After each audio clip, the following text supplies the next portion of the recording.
Hello. Hello. We've already done this joke. Okay, here we go. In 3, 2. You guys like to beat things like a dead horse? 1. Not that. What can That's I? a horrible joke.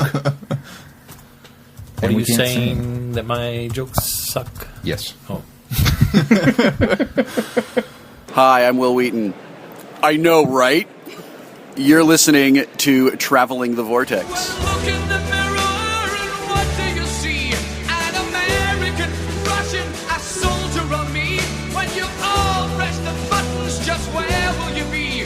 When we all fall down. We've joined the Doctor as he travels the Vortex and landed at episode number 120. I'm sorry to break this to you, Professor, but Ultravox is going to break up in just a few years' time. But don't worry, they're going to get back together in 92 and break up again in 96. And then get back together in 2008. And they're still together. Really? Yeah. That I didn't know. I'm Keith. I'm Sean. I'm Glenn. How are you guys? This pleases me. There's your random bit of trivia for this episode. I didn't even know who Audiovox was before this episode. I had no idea. Must be a Britpop band. It is a Britpop band. I'd heard the name. I can't name any of their songs. I thought Audiovox was like a brand of electronic or something. It wasn't a Walkman. I didn't recognize it. No, it was definitely a Walkman. Oh, yeah. Well, that's what I mean. Is he says Audiovox. I love it. Yeah, that's what I thought. That's not what that is. That's a Sony Walkman. Maybe they couldn't. Then I thought maybe they couldn't use Sony. Maybe that's why he called it Audiovox. But then I got it later when he was asking about them splitting up. Yeah. How are you guys? You should totally open with some Audiovox. You're going to have to search for some Audiovox. Do some digging. Yeah. Which, if you're listening to this, obviously he did. Maybe. If I didn't, I will have cut this part out.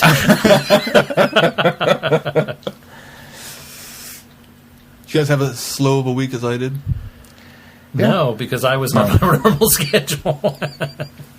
Sorry. Yep, I still worked overnight all week.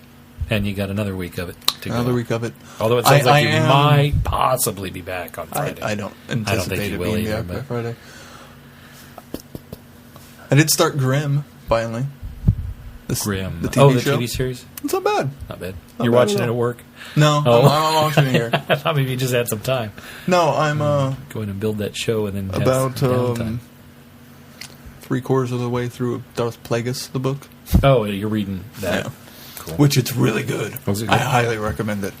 Mel and I finished Batman Beyond this week, including Batman Beyond the movie, or Return of the Joker. Oh, the post-Batman. animated series. Yes. Gotcha. Which, the more I've watched Batman Return of the Joker, Batman Beyond Return of the Joker, the more I'm convinced it's probably one of the top 3 greatest written Batman stories ever. I've read that a lot. It's really good. well done. But yeah. Do you really need to see all of Batman the Animated Series and all of Batman Beyond to appreciate how good No. it is? It helps, but no. You can totally jump into it Okay. and just enjoy it for what it is.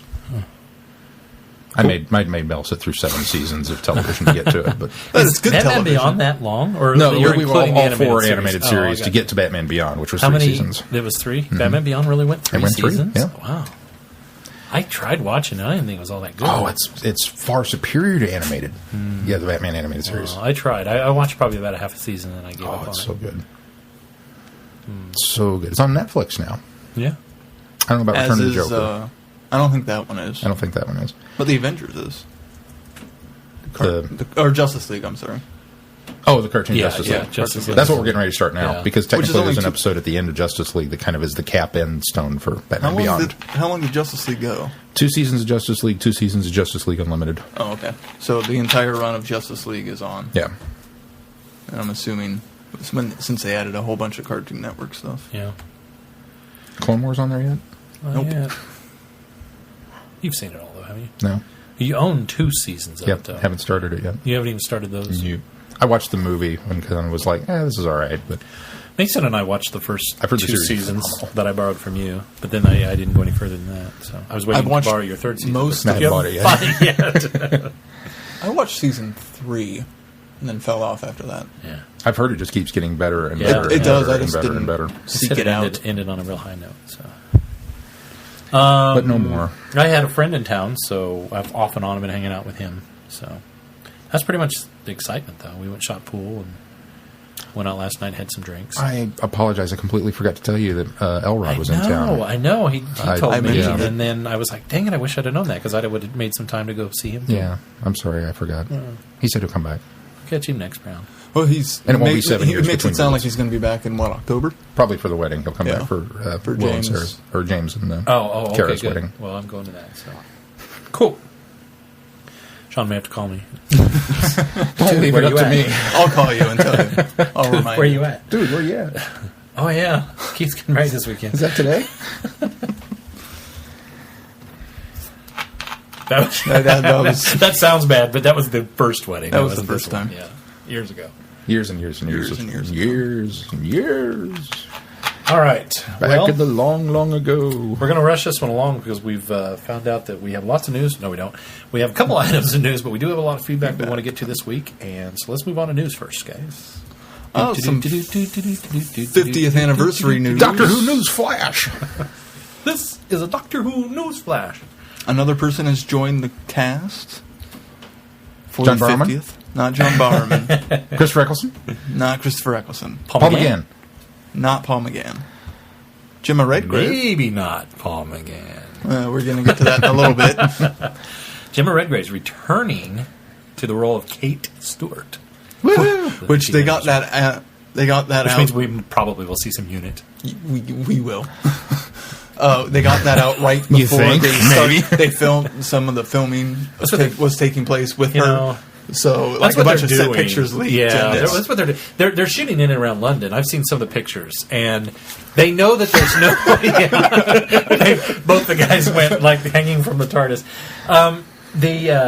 So they Haven't seen that The one. BBC Nope. is doing this right. There's no way to close these sets as much No. as they're doing. So they realize that this is going to come out anyway. So they're getting the jump on it. I appreciate their efforts on that.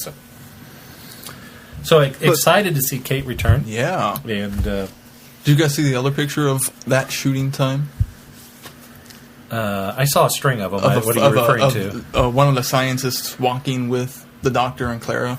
Wearing the, I don't Wearing think she the was a scarf. scientist. I think she was a production line somebody You or think another. so? I think she was behind I thought the she was scenes. a is what I read. scientist, and She was wearing a smaller Fourth version Doctor. of a fourth Doctor scarf. Oh, I saw that too. Yeah. I think she. Yeah, Was she I in thought the production? same thing. Is that she was walking somebody like a I script could've- editor, I- walking yeah. somebody to I the. thought I saw somewhere that they were saying it was somebody who had done the research on the Doctor, and maybe it was just that speculation that we were discussing last week. Yeah, could be.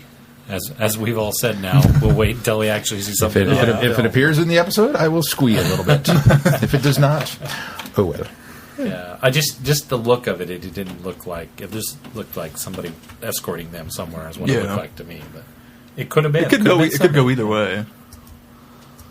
But the 8th Doctor, Paul McGann, also has been speaking out about the 50th, saying that, hey, it could still happen. It's not off the table. 11th hour stuff happens all the time with He actors. said that with Eccleston not coming in, there's still room for Moffat to maybe make some arrangements to bring 8 in. So And it's all speculative, but he's got a point. There's a lot of times that actors, get the call at the 11th or 11:30, and they get the call on Friday and they're working Monday. So Yeah. it could possibly happen, and it sounds like he's amenable to that. So that's what's cool about it. Sounds like he's hoping Is for it that. sounds like he would drop everything and go shoot some new series Doctor Who. Which, and if everybody didn't see, physically, none of the recurring Doctor or the classic Doctors could be there because they're all in Australia. Yeah. So, All except for Tom. Ploy. yeah. But reshoots, I mean, anything's possible with Yeah. reshoots. Well, and Or pickups or whatever. I also after read the somewhere fact. that BBC supposedly is floating, and I'm sure it's one of those crazy rumors. And again, in my fanboy head, I've already retconned it because I know why they're doing it. But BBC supposedly is floating one of these things that they might use some sort of archival footage of all of the past Doctors in order to get them into the special. well, yeah. Kind of like That they did wouldn't for surprise 11th me. hour. Yeah. 11th Hour, Next Doctor, Yeah. Yeah, I mean, it's been done Human before. Nature. Although that wasn't archival. Yeah. But now my personal belief is that they're floating that story because they're actually going to do it. But it could be. But you didn't hear that. That might be a way to they're trying to placate fans a bit Yeah. too by floating that rumor. Yeah. Well, exciting news. So we'll look forward to that in November. All right, Still. And that's it for those. Let's move on to feedback.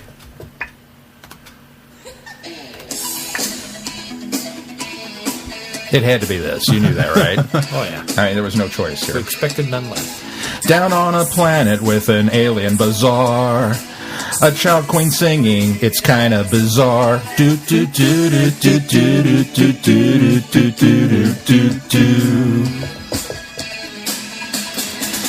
Russian sub and a warrior on ice. Doctor, blow us up. It's a roll of the dice. Do do do do do do do do do do do do. In touch with our fans. Wanna hear some feedback from you. I don't have a lyric here because I can't think of one to go with that. And I'm hungry for feedback. Straddle the line between Discord and rhyme. Wanna hear some feedback from you. It's not rhyming at all. Emails alive with thoughts on the line. And we're hungry for feedback. We can sort of forgive you. We can sort of forgive you for that because we just got the episode last night, and I know we didn't see you it were until pressured today. to put something together. I was today, pressured to put so, something yeah, together. We'll give you I struggled and struggled. I'll give and you struggled. kudos for. Smell like I sound, I'm lost in a crowd. Where do you go with that? I mean, I'll give you kudos for turning. Well, that Lost in a into Crowd could have worked for the Rings of Akatakan.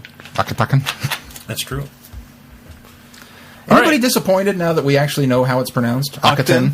Akaton? Akaton. No, Akaton. I figured Keith would go on and say Akatakan all weekend, but I just Akaton. Really? No, I That's all? rewatched it's the not even episode. Akaton. It's Octon. Octon. Is it just Octon? Yeah, I thought it was Octon. Akaton. Octon. Yeah, I'm disappointed. Even that that's how more it's so, it pronounced. doesn't look like how it's spelled. No, it definitely doesn't look like Doesn't it's spelled. know. Akhenaten. I like that one. Akhenaten. I like Akhenaten. pronouncing that H. All right. Akhenaten. All right, who's first? First up, new writer, Megan. Feedback. New Megan. writer feedback. Looking at the wrong place on the page. Hi, feedback. How are you? Wow, what are the chances we get feedback from somebody named That's some Feedback? serendipity It's there. incredible. Comment question. Hello, Vortex fellows. I've been listening for quite a while now. Gosh, since the beginning of Series 6, I think. I figured it was time to express how much I love this podcast. I look forward to it every week, and it makes my normally abysmal commute via bike much more enjoyable. Somebody else while traveling, we could be in trouble. And on bike, too. She's on a bike, yeah. Well, I obviously adore your takes on everything Doctor Who. I almost always agree with your overall opinions. Your tangential side quests are just as wonderful, so please continue down whatever rabbit holes pop up during future podcasts. Once I get off morning or overnights, I promise we'll get back to tangents. We're kind of rushed again this week because Keith's got to go to work in 2 hours. Now, the Rings of Akawatsi. I like that one, too. That's a good one, too. This was an episode with a plot that was average, visuals that were stunning, emotion that was deep and heartfelt, and acting that honestly gave me chills. Matt Smith, who is my doctor, somehow continues to awe me every episode, and his speech to the sun god was like a punch to the guts, with the fist made of awesome. Clara was absolutely wonderful, and I especially appreciate her taking the time at the end to tell the doctor that she was traveling with him as herself, and how she refused to be a stand-in. Here. Kind of wish Martha had been treated this way in Series 3, but I digress. Closing thoughts. Susan reference! Why doesn't the TARDIS like Clara? That seems ominous. And finally, in his amazing ending speech, the Doctor mentions universes where the laws of physics were devised by a mind of a madman. Omega, anyone? This brings me to my overarching super theory that I've had since the end of Series 5. Omega is behind everything. He is the voice that said silence will fall and blew up the TARDIS. He is behind what the Silents are up to, and he is the big bad for the 50th. Seeing as how he was the first villain in the first ever multi-Doctor story, I wouldn't put it past Moffat to bring him back for the anniversary. I can't wait to hear your thoughts on the episode, and hope you all had lovely weekends. Megan. Thank you, Megan. Thank you, Megan. Thank you did for have a writing. lovely And weekend. once again, we're a little humbled that you like us. Yes. And I like your theory. Omega. Omega. I like that. That's a good Although that's not what I thought of when I heard that speech, but we'll get to there in a minute. Thank That's not who you thought of? No, He even actually. says it. Yeah. He doesn't say Omega, He but says he says a Well, Madman. so wait, you went. Please tell me you didn't go to Virgin Universe. I did, actually. Really? Yeah. Well, obviously it's then not. again, we don't know where it goes. Well, The obviously Divergent Universe. it's not, because I don't see the TV series making a drop in the 50th anniversary. I guess that's where I could see that where they've done it in the past, where they've done drops for the audio in the books. I can't see them doing this in this year. I think that is obviously a reference to Omega, because we're getting so many drop clues about his past in this series, just as nods to this is the 50th year. Oh, and then I also saw a meme that's probably Craig put together. Would you leave Craig alone? Just take him off of your news feed. Well, he's not in my news feed. Everybody just shares it. All right. But it was this one I was okay with. I liked it. It was his speech with images to it, and it also included the Celestial Toymaker and the Master of Fictionland. Oh yeah, that was another one that I saw referenced to. Yeah. So and Omega, and I was like, oh. And later I thought of Omega, but I didn't think of the other I have to two. be honest, when he launched into it, I did think of Divergent Universe until he added down the end, because he talks about a universe, blah, blah, blah, created by the mind of a madman, and then I was like, oh, that's Omega. So I flipped back the other way. But I did think Divergent somewhere Universe else first, because as he said it, I went, oh my God, he's talking about Omega. Wow, interesting. All right, Who's well, up? let's move on. Next is Mark. Mark's this one. Okay. What we talked? Okay. Mark writes, gents, thanks for creating one of the funniest moments ever recorded. The bagpipe rant. And This is why I made sure you didn't read this one. And the other conversations in that podcast had me crying with laughter. We just hope you weren't driving. I didn't get to talk about it. I heard that you had a moment outside when the 501st Legion went You didn't marching see into that? Planet Con with bagpipes, and you were all conflicted because it was Star Wars, so it was cool, but it was bagpipes, so it I wasn't. wasn't conflicted. I just It was I took just a funny. picture of it because it was just there was some serendipity before you got there. Yeah. And Yeah, well, I run late actually was going to everywhere, so- run video, but by the time I got my video getting ready to go, they were already finishing up. But I did snap a picture. I didn't realize until I put the picture up on Facebook that you and Blake we were back in the background watching. bagpipes. So I tagged you. Also, I thank you for helping me to understand the attraction of Patrick Troughton's Doctor. I'd seen bits of his episodes previously, but nothing really stood out and made me want to explore any further. After hearing you talk about The Mind Robber, I had to get a copy and watch it. Thank you, US Netflix.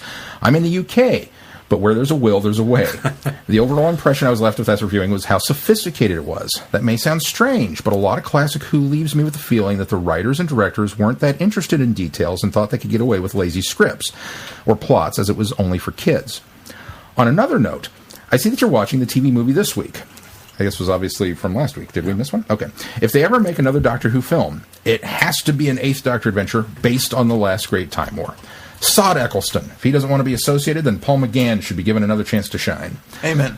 Unless they decide to create an offshoot series of Doctor Who based purely on the 8th Doctor. Then to me, this is the only way we'll get to see McGann playing the Doctor outside of the Big Finish adventures. Thanks again for the show, Mark Dowding. Thank you very much, Mark. Absolutely. And I think he was just, this did come to us this week. I think he was just, well, he's a week behind. He's a week behind, maybe. And We did watch the movie last Mark, I'm curious, was that 2 weeks ago that Netflix pulled all Classic Who? What? In the UK. In the UK? Did they really? They did it within the past week. It might have been further. So that's what you've heard is that That's they what I've pulled- seen reported. Yeah. So Netflix in UK I saw that has and I no said, Doctor Who up. and I went to our Netflix. And ours is still there. Ours is still there. I was like, oh, that sucks. Weird. I can't see them doing that in the U.S. Although I used to see that terminate around this time. Their license terminate around this time And because that back might in the be. day, you could see how long something was going to be on Netflix. It would say until X amount of days, or Yeah, if it was in so-and-so your days. instant queue. Right. Here's the And- deal, Netflix. If it's in my instant queue, you can't pull it because I haven't got to it yet. I've already lost stuff in And my so instant queue. about this time of Casanova year, was one of them. about this time every year, this time of year, their license must be up. And so I don't know. Maybe we'll see those go away. Hopefully they'll get them back up for the UK crowd. I think that it makes sense for the U.S. to keep them in there because we still don't have the classic fan base here, and I think yeah. that's that's a drive for a lot of people to go to Netflix and view those there. They're not going to run out of buying them if they haven't tried anything Oh, yet. yeah, So, absolutely not. Well, and we've had, two emails come in consecutive weeks now with people talking about how great Patrick Troughton is that they hadn't seen him before, right. plus Daphne. So, right. I mean, it's definitely out there. That's true. Needs to be. All right, let's move on. Next is Scott. Scott from Philly. Scott writes, common question, hello Kansas crew. First, I want to congratulate the Wichita State Shockers for their outstanding performance in the Final Four. If you didn't have to face an inspired Louisville team, I wouldn't be surprised if they won it all. As it happened, they gave the Cardinals their closest game in the tournament. That's absolutely true. It was a phenomenal Congrats, run. Wichita State. Congrats to Wichita. Yeah. The Rings of Akhenaten. Akhenaten. Love it. It is one of my top 10 new Who stories. In fact, I actually believed when I checked the Who podcast on Monday, the story would be basking in the glow of fanboy love. I'm 46 and should know better. I was genuinely shocked by the indifference to hate so many of my favorite podcasters felt. As the week progressed, I did find more positive reviews, but this is obviously one of the most diverse stories in years. Here's my complaint about it. The SFX, or special effects, with the space scooter flying didn't work for me. Apart from that, I loved everything else. One of the biggest complaints I've heard is that it wasn't Doctor Who. I hate that, because I think the premise of the show can include anything as long as it's presented in the right way. The story worked for me as a fairy tale. I think people forget or dismiss the kid-friendliness aspects that should be important. The connection between Clara and the Queen is amazing. There was no talking down to the Queen. Loved how Clara told her story about confronting and overcoming fears in a story all about the importance of individual life stories. I love the Doctor's talk and how each person is unique, important, and made of stardust. The resolution was nonviolent, about everyone joining together a personal sacrifice. If you want and always expect straight science fiction, there are a lot of holes. But as a fairy tale, we see the power of a leaf can save the universe. Seven other things I love. Very specific. He's got them all combined here. So here we go. Number one, the story of the leaf. Number 2, all the aliens somewhere far from Earth, and Clara is the only Earthling. When was the last time that happened? 3, how Clara reacted to her first trip off Earth with a mixture of caution and curiosity. Number 4, the way the alien religion was addressed, meaning there was respect for most of the traditions and the way it brought people together, and defeating Grandfather didn't involve everyone having to lose faith to do it, or at least it's open to interpretation. Number 5, the Doctor saying he'd been there before with his granddaughter. Number 6, real trading currency needing real personal value. And number 7, Clara confronting the Doctor and telling him she's her own person. Woot. I'll stop. Now, I'm curious to hear everyone else's opinions. I do think this is one of those stories that will grow in appreciation over time. At least we'll all agree on the Ice Warrior story, right? Right? Take care. Very good. Thank you, Scott. Appreciate that. Next up is Kirk. He says, Vortex crew. Go ahead. Now that planet... We didn't miss David, did we? No, we're going to him next. Gotcha. Okay. Sorry, I apologize. I have these in order, but I don't have that screen up, so my bad. Kirk writes, now that Planet Comic-Con 2013 is over, I'm going to try and provide more feedback for the podcast. I'm starting with a long one, so my apologies in advance. It was absolutely wonderful that you guys and your gang were able to be a big part of the convention this year. Planet Comic-Con continues to grow, and we couldn't have pulled it off without the help of the team of volunteers. Every single member of the Vortex group saved my hide at least once, from Keith racing to the soundboard when we lost audio just before the Adam Baldwin panel, to Jessica serving as a human microphone stand for an hour during another panel. And Sean, don't fret about any weirdness while moderating that Land of Oz panel.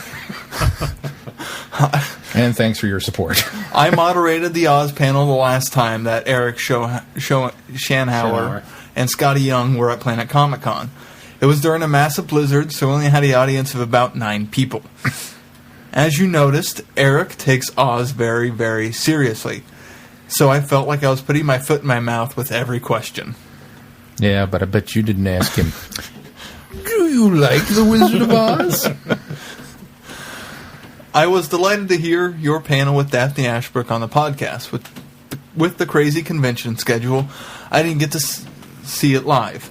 Likewise, I'm looking forward to hearing the Doctor Who fandom panel with Josh Adams. By the way, I'm still working on that, and the audio is a little touchy because it came off of another device, so I'm still working with it. Cool. By the way, I offer my apologies to all the sardines who had to cram in the tin can for that panel. Like I told Sean, I've learned my lesson. Doctor Who never goes in the small panel room again. Most of my celebrity encounters were brief. I only spoke with Daphne Ashbrook as she and Vito were packing up their gear to leave. She insisted that I must go to Ken Deep's Li Who convention later this year. I thought she might take my kids hostage until I promised to book my tickets. My family and I escorted Will Wheaton to his charity tabletop game event. To avoid drawing attention, he put his head down and kept quiet while we walked through the hall, but loosened up once we were away from the crowds. He's a funny, charming guy. I was backstage with him and a number of the other big-name guests, but I try to avoid bothering them. Moving on to Doctor Who, let's talk about the Rings of Akhaten and Cold War. Akhaten had a lot of small bits to like, even though I'm still befuddled about what was going on at the end. The interplay between the Doctor and Clara, and between Clara and Mary, was wonderful and sparkling. I'm probably not the only person that think that the plot fell apart in either the script or direction, though. I also found most scenes with the mummy to be unconvincingly directed. I became acutely aware of watching actors on a stage, which is never a good thing. All in all, though, I'm willing to look past my befuddlement and give this episode a mild thumbs up based on the great performances in the first half. There's that divisiveness. Yeah. Likewise, I don't think Cold War is a classic, but it had strong elements to make it enjoyable. We didn't get a big dose of Dr. Clara chemistry, but the use of the Ice Warrior outside his armor was surprising and the pace was quick. I'll nitpick a bit. The Cold War element would have been much more effective if the actors used a bit of a Russian accent. Also, the story had several obvious writer shortcuts, like the convenient appearance of the Ice Warrior ship at the end and the disappearance of the TARDIS at the beginning. Why in the world would the Doctor program the TARDIS to leave when he's in trouble? Isn't it exactly when he would want to have it close?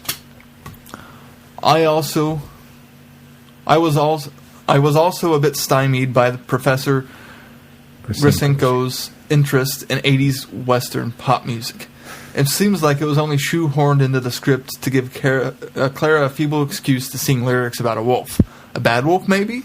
Or perhaps it's important that we've had 2 episodes in a row with singing. Who knows? Well, yeah, who knows, I guess. Okay, I've hogged enough of the podcast. You might not have time for tangents if I keep going. Till next time, Kirk. Very good, Kirk. We enjoyed our time at Planet Comic-Con, and we thank you so much for giving that opportunity to us. That's an interesting theory. 2 episodes in a row with singing. Maybe Doctor Who is turning into a musical. No, I figured it out. The villain for the 50th anniversary, it's not Omega. It's music? It's the DJ. No. You remember the DJ from that Colin Baker episode? Yeah, but he wasn't a bad guy in that. Yeah, it was the Dalek episode. But he is now. Yeah, right. All right.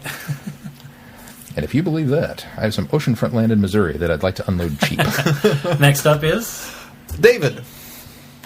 David writes, Doctor Who, or How I Learned to Tolerate the Ballad of the Old Jack-o'-lantern Planet, which transitioned into homesick, emo, naked ice warrior action, which I loved. David, 1,000 points for the best feedback email title ever. Wow. Dear Vortex guys, if that subject line didn't tell you all about my opinions on the Rings of Akhaten and the Cold War, then I apologize for air and time wasted actually reading it aloud. The Rings of Akhaten. Well, yeah. I literally cannot decide on how I feel about it. I loved the Doctor's speech, especially the aggressive delivery of "you have it all." I really liked the song sung by Mary and the residents of the Rings, but so many things fell flat on their faces faster than a clumsy person with undone shoelaces. The Vigil were underused to the point where I forgot about them completely. The whole, the mummy is actually just the way we're going to wake up the actual threat, felt a bit unneeded to me. Doesn't really fill me with confidence about Hyde, Neil Cross's other story this season. Cold War, on the other hand. Oh my word, what the hell was that? I'm pretty sure that was what was referred to in mainstream culture as perfection, or at least damn close to it. David Warner stole the show. And sure, the big reveal of what an Ice Warrior, or Martian, or even Saurian, depending upon what you want to call it. I saw someone refer to it as Randall from Monsters, Inc. online somewhere. Actually, looks like it was a bit unneeded. But everything else was superb. Skaldek. Is that how it's pronounced? Skaldek. To me, is the most memorable villain so far this series, and Nick Briggs did a fantastic job voice-wise. All the alien references were well done, and oh my word, we got a Crotons reference with the HADS. To sum up, Akaton, meh. Cold War, bravo. Sorry for the length of everything, but some would say size doesn't matter. I'll let myself out before hitting any more innuendos. David. Wow. Thank you, David. Interesting. All right. I'm kind of really curious to know where you guys are going to fall on these. I'm curious to know where you guys are going to fall. Up next, Holly from Wisconsin, or Not Gwen Tully. She writes The Rings of Akaton and the Cold War. I keep wanting to say Akatakan. I wasn't even think I was going to do that this weekend. Akaton. For Friday Night Who this week? Akhenaten. Hey guys, great last podcast. Loved the bumper for the start of the show, and the panel with Daphne Ashbrook was fantastic. Loved all the pictures that you shared on Facebook over the weekend that Planet Comic-Con happened. Thank you very much. Thank you. Glad you enjoyed. The Rings of Akaton, or Akatakan. Gotta admit, I love the pronunciation. You got to find out a little more about Clara and her family. Loved the scene when she and the doctor were wondering about the market area and the doctor's comment about being a grandfather at one time. The look on Clara's face as he raced off and she ran off after to catch up. Something tells me that she might be bringing that up sometime in the future. The layout of the market reminded me a little of the market area from the episode The Fires of Pompeii, minus all the aliens. I thought the same thing. Clara and the doctor's interactions. Can't read tonight. Clara and the doctor's interactions with Mary were very cool. 11 really has a way with kids at any age. The vigils were creepy. I didn't see that coming. And the monster in the box was actually the grandfather.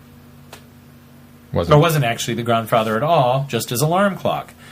That's one heck of a snooze button, if you ask me. If I had that thing sitting next to my bed, I don't think I'd ever be late in the morning. My God. Well, I know what you're getting for Christmas. The Cold War. A grandfather in a box? We should totally market and patent those. Dear BBC. The Cold War. This was a good episode. Was laughing out loud when the doctor exited the TARDIS thinking they landed in Vegas. Loved the Elvis-style sunglasses he was wearing. I wouldn't be too surprised if River confiscates them or uses them as target practice when she sees them.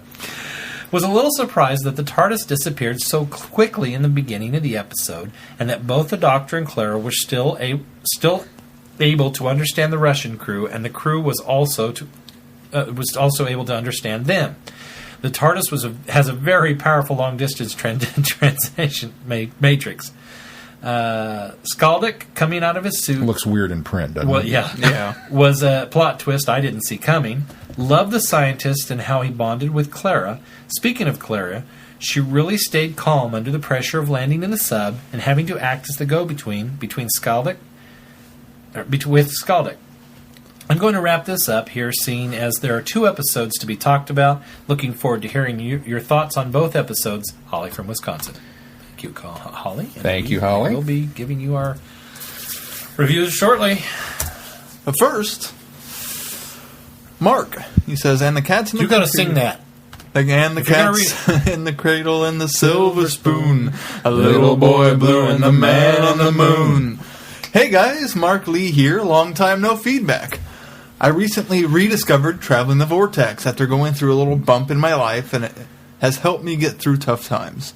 A loss, a breakup, and a whole lot of unfinished work is not a good combination in life. Sorry to hear that, Mark. Yeah.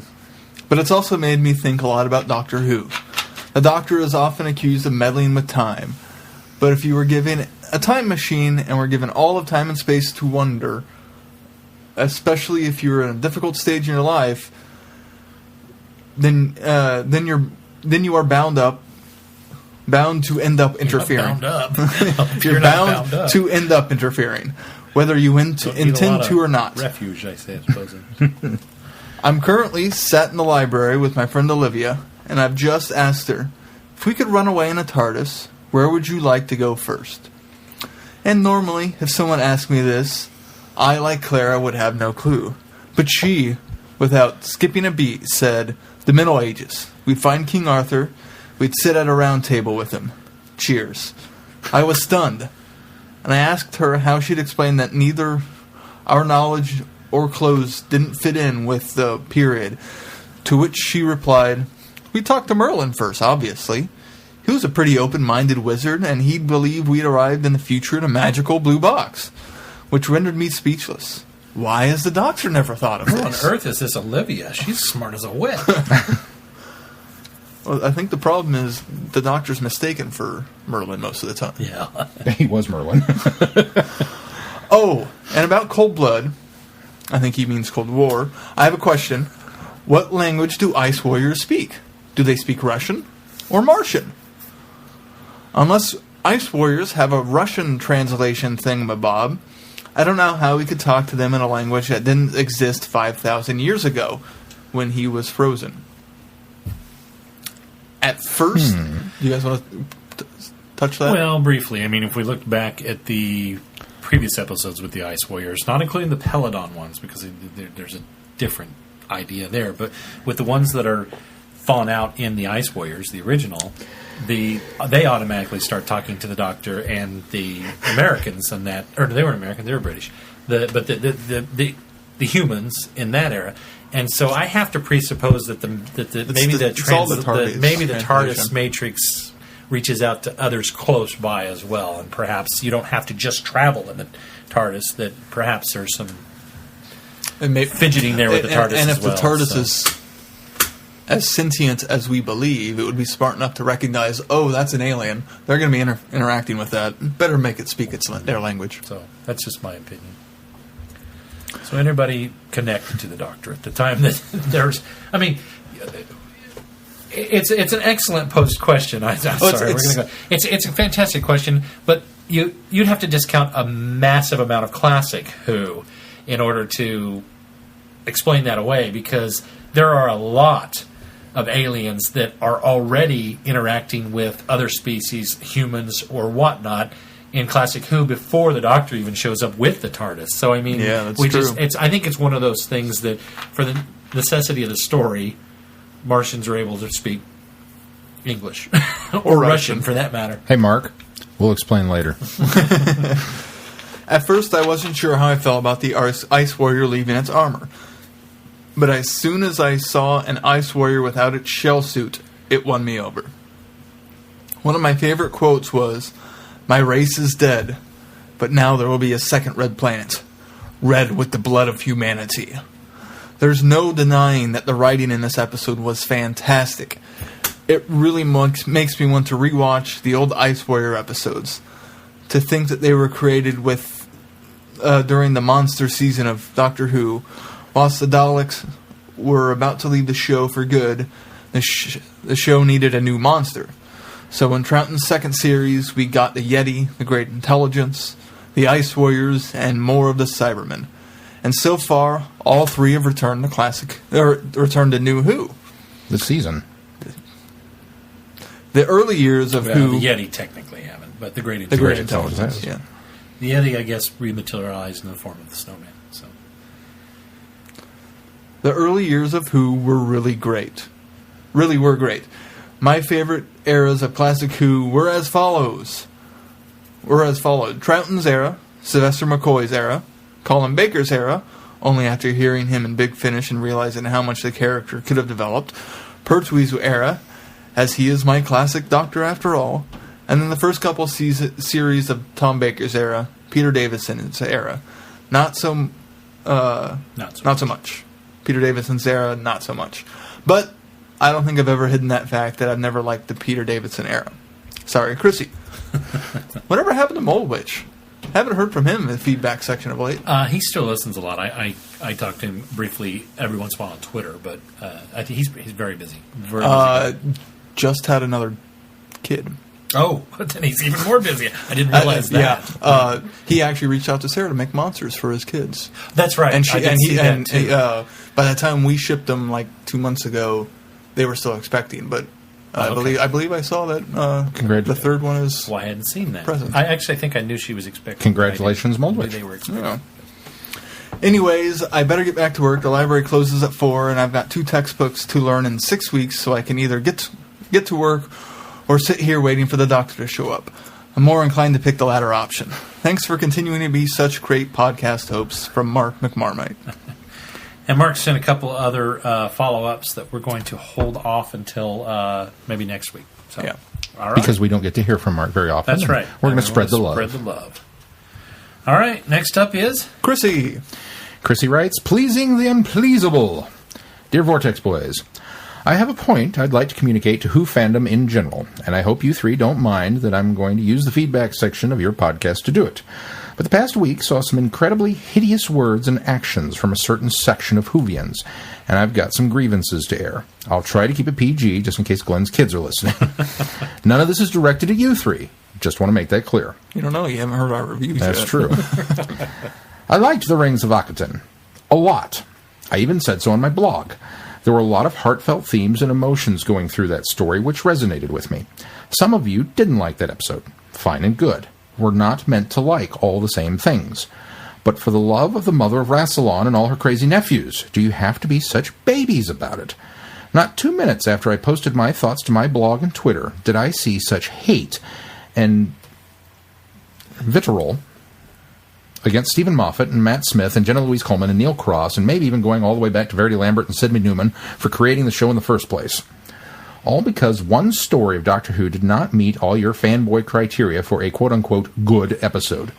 If you're going to be that way, why don't you curl up with your Talons of Wen Chiang DVD and your Tom Baker scarf and whine about how that was the only area of Doctor Who worth watching, because that's exactly how you're all acting. If that's how you're going to be, you can go on somebody else's parade and leave us alone to enjoy New Who and celebrate the 50th anniversary. Okay, boys, I'm done airing my grievances. Thanks for letting me do that. I really don't care that people didn't like that episode. I just didn't like the way many of them voiced their opinions. I don't know if that constitutes news or if you guys are even going to talk about it, and I apologize for bringing such a dark cloud into the discussion. But some of fandom's behavior in the last week was just terrible, and it wasn't everybody, not by a long shot, but they just seemed to be very vocal and everywhere. You can dislike an episode, and you can certainly say that you didn't like it and give all the reasons why, but there's no reason for all this weeping and wailing and gnashing of teeth. And here I realize none of you 3 have even said if you liked The Rings of Akaton or not. I don't even think I've seen your reactions on Twitter or Facebook. But if any of you were going to join the Teeth Gnashers, you probably would have done so by now. Just one more reason I appreciate how you guys review Doctor Who. So thumbs up to all of you. Let me say Did you this. guys We're not know gonna, about we're any not of gonna, this We're teeth not going to gnashing? talk about the episode yet, but I want to say I'm glad that I was apparently very blind to the So reviews was I. these last couple of weeks, because I did. Or it would have been this last week that would have gotten the. Because I haven't listened to any podcasts this week, which I normally have by now. Listened to 1 or 2 of my top shows.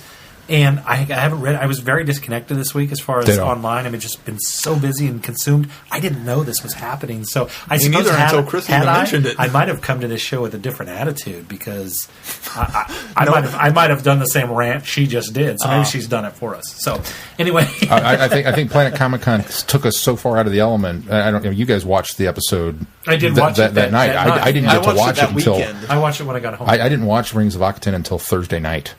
That's how far behind we've been. So I stayed radio dark. I didn't go on Twitter a lot or Facebook or anything. So I've not seen a lot of things. Yeah. Now I have heard some of what she's saying. Have you? Okay. See, I haven't even. Yeah, I'm And I thought I was decently plugged in all week. I She guess said they that. weren't Somebody else starting to commented on that earlier. Yeah, there's very much a big divide. Okay. So, but we'll get there. Okay, I'm actually going to review something now. The Rings of Akaton. I thought this story was absolutely gorgeous. It tugged at all the right heartstrings. It hit all the right notes, literally and figuratively. I loved Clara's character development. I loved that we get so much time with her at the beginning, exploring a new world and reaching out to people on this new planet, asteroid, planet thing, ring. It doesn't matter. I love that she tells the story of her mother to Mary and that it helps Mary overcome her fear of messing up the song. I love the idea of stories and songs making up the souls and memories of her people that the parasite gas god thing feeds on. I love the backstory of the leaf. I'm such a sucker for a good backstory, and Clara's parents' courtship was an absolute delight. The story made me evaluate some personal things in my life, and it reminded me a lot of The Beast Below in that regard, which is another story that I love because of all the ways it makes me think and feel. The Doctor's epic speech at the end was fantastic, as was his giving up of all of his memories. But I adored how it's Clara that shows that it's not the established memories that fill you the most, but the memories of what could have been. Things you miss by not very much, regrets and missed opportunities. Things that all humans have experienced with, but we don't often dwell on because they're too painful to think about. That's what brought the parasite god down, because those emotions are often the most potent. Those are unwritten stories, unlived memories, unmet best friends. Also, traditionally, music is how humanity has told stories. So there's one reason music features so heavily in this episode, and it's beautiful music at that.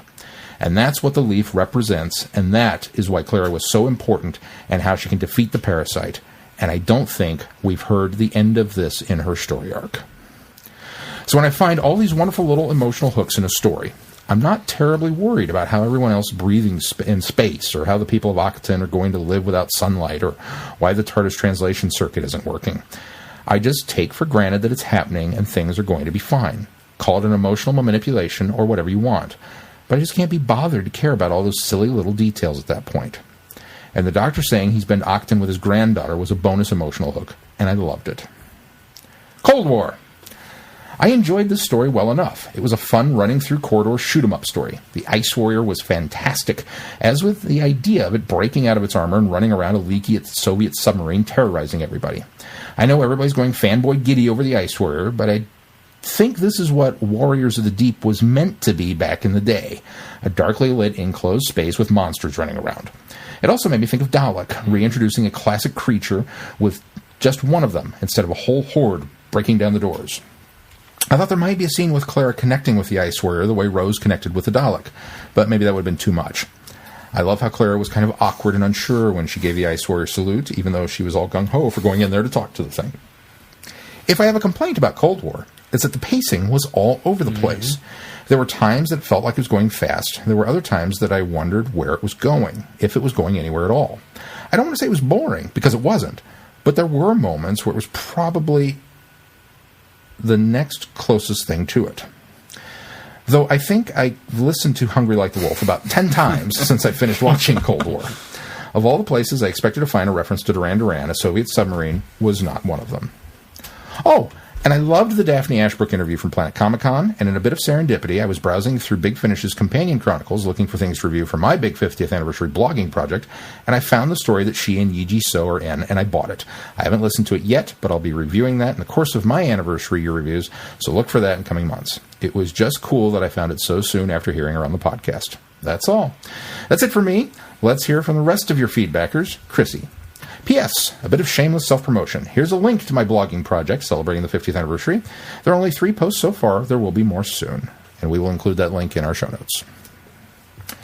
And thank you, Chrissy. And as we kind of hinted that we had some of that, but not maybe as much as we thought. So I think we'll kind of get into that when we get actually to our reviews. And we're still not there yet. Nope. Still got two more feedbackers. Two more feedbacks. Two more feedbackers. Next up is Phil. All right, and this is Odd Duck Phil. Phil writes, comment, question, comment, break it up, son, joke's over. Not on this podcast. Hey, who peekins? Sorry it's been a while. Life and all its surprises can certainly get the best of your free time. I don't mind telling you. Oh, I know how that is, Phil. Work's been busy. Wife is 22 weeks pregnant. It's chaos around here. So anyway, yay! Doctor Who! Number 1, The Bells of St. John. Not the sum of its parts Really enjoyed the episode, but when I look back at each part and see how good it really was, and then I look at the episode, it should have been better.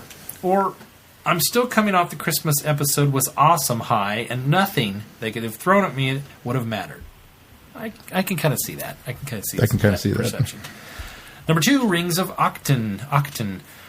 Also good. Love the currency system and the Doctor's I'm out of my league standoff at the end. And the music was top notch. But I could have done without the whole click your heels together 3 times Dorothy ending. For a show that prides itself on putting the science in science fiction, why do so many episodes end with emotion or belief of generic happy feeling somehow stopping the big bad? Now, I'm all for this type of ending. I really liked the Series 3 finale, for example. But given what the show usually strives for, it makes the sort of ending feel a bit jarring. Still good episode. Number 3, Cold War. To quote the Joker, and here we go. Best episode of the 3 so far. Great cast, fun scenario. Just made my day from the start to finish.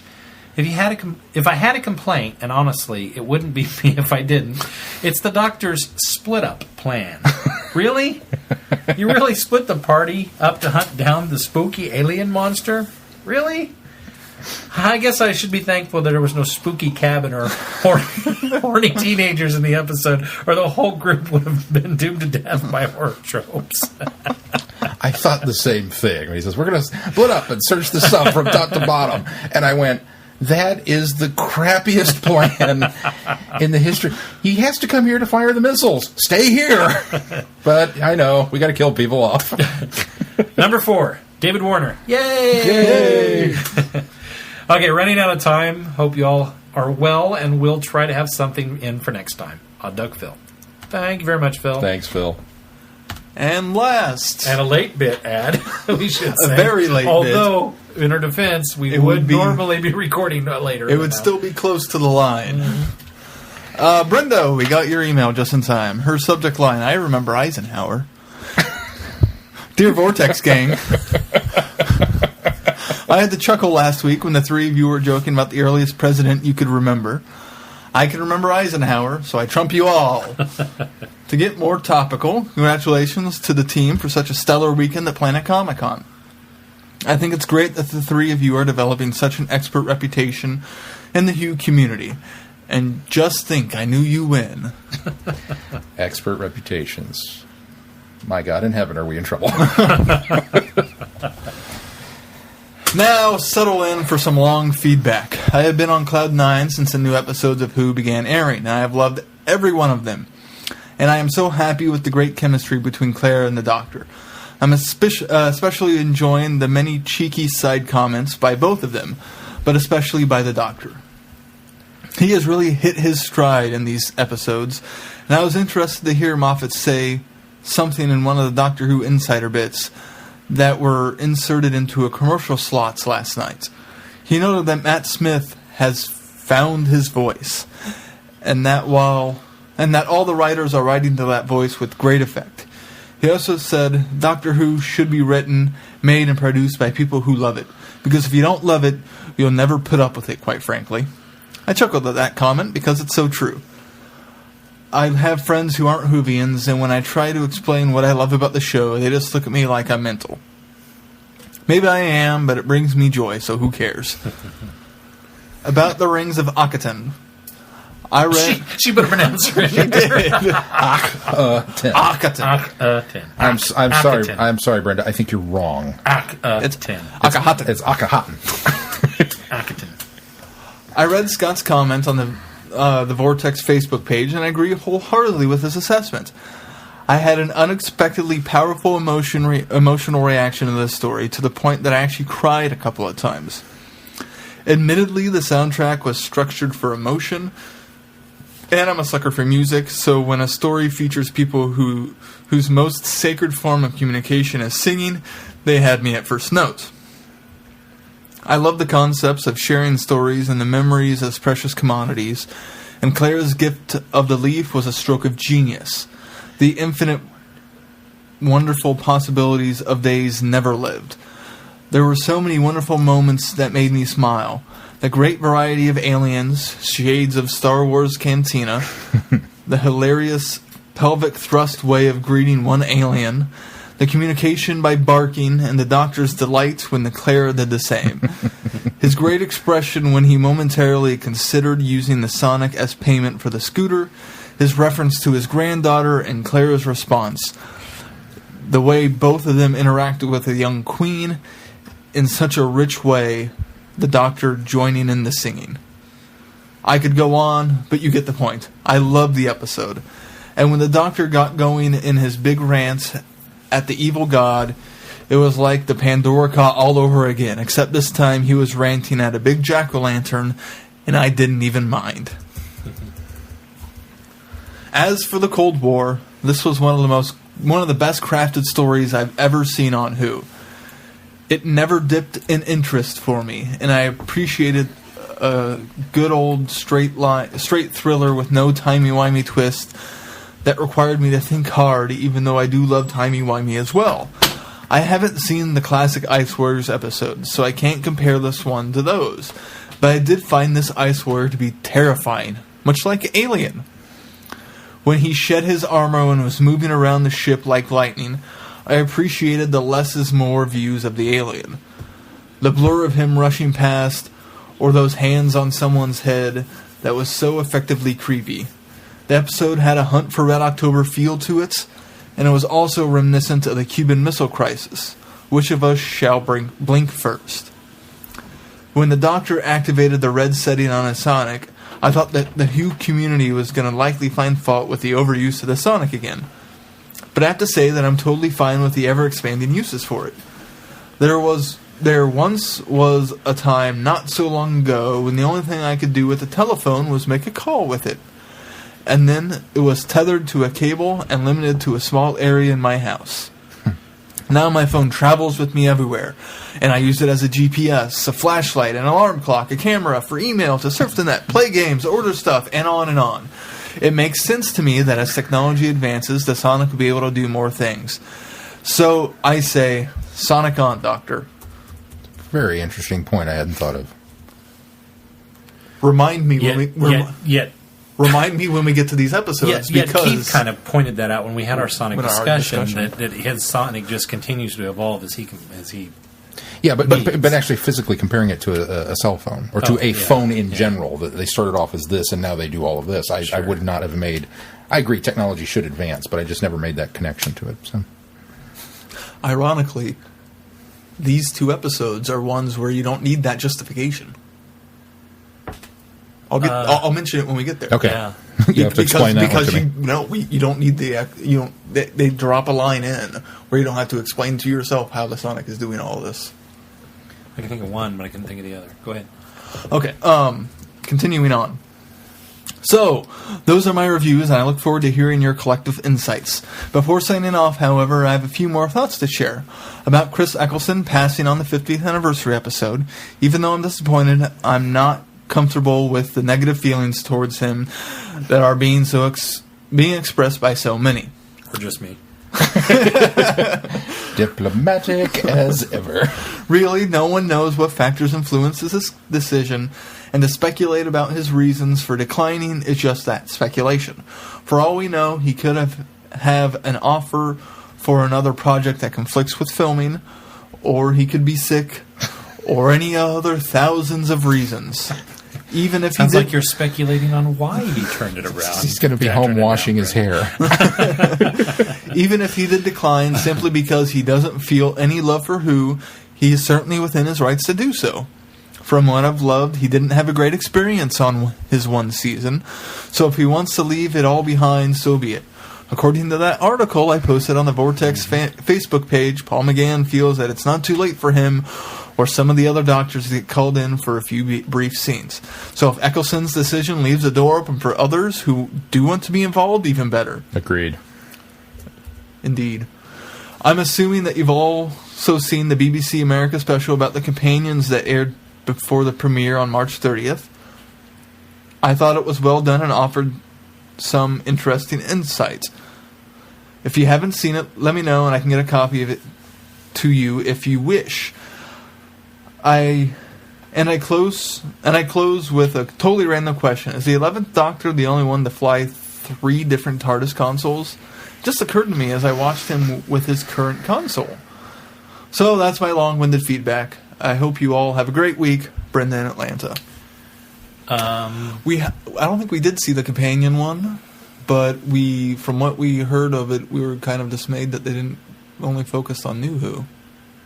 Yeah, that's that special. Yeah. Okay. That's We special. didn't get to see it, but we heard reports and we're happy with it. But if you can get us a copy, we'd love to see it. We would love to give it a second chance.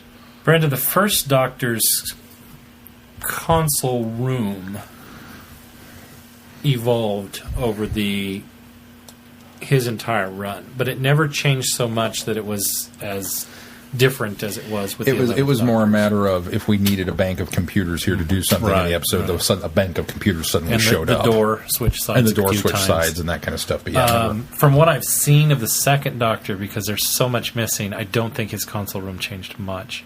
We didn't get a lot with Pertwee, so his console room remained the same because there was not a lot of TARDIS episodes because simply his TARDIS was grounded. Yeah. We did go into the TARDIS every once in a while and see that console room when he did fly later, and even with Joe, the room was slightly different at times, but again the console was very much the same. Baker had 2. Baker was the probably the most drastic change in console. His was simply, though, the explanation was it was a backup. It's a secondary console room, and so he had the brown paneling room, as I like to call it, the 1970s brown paneling.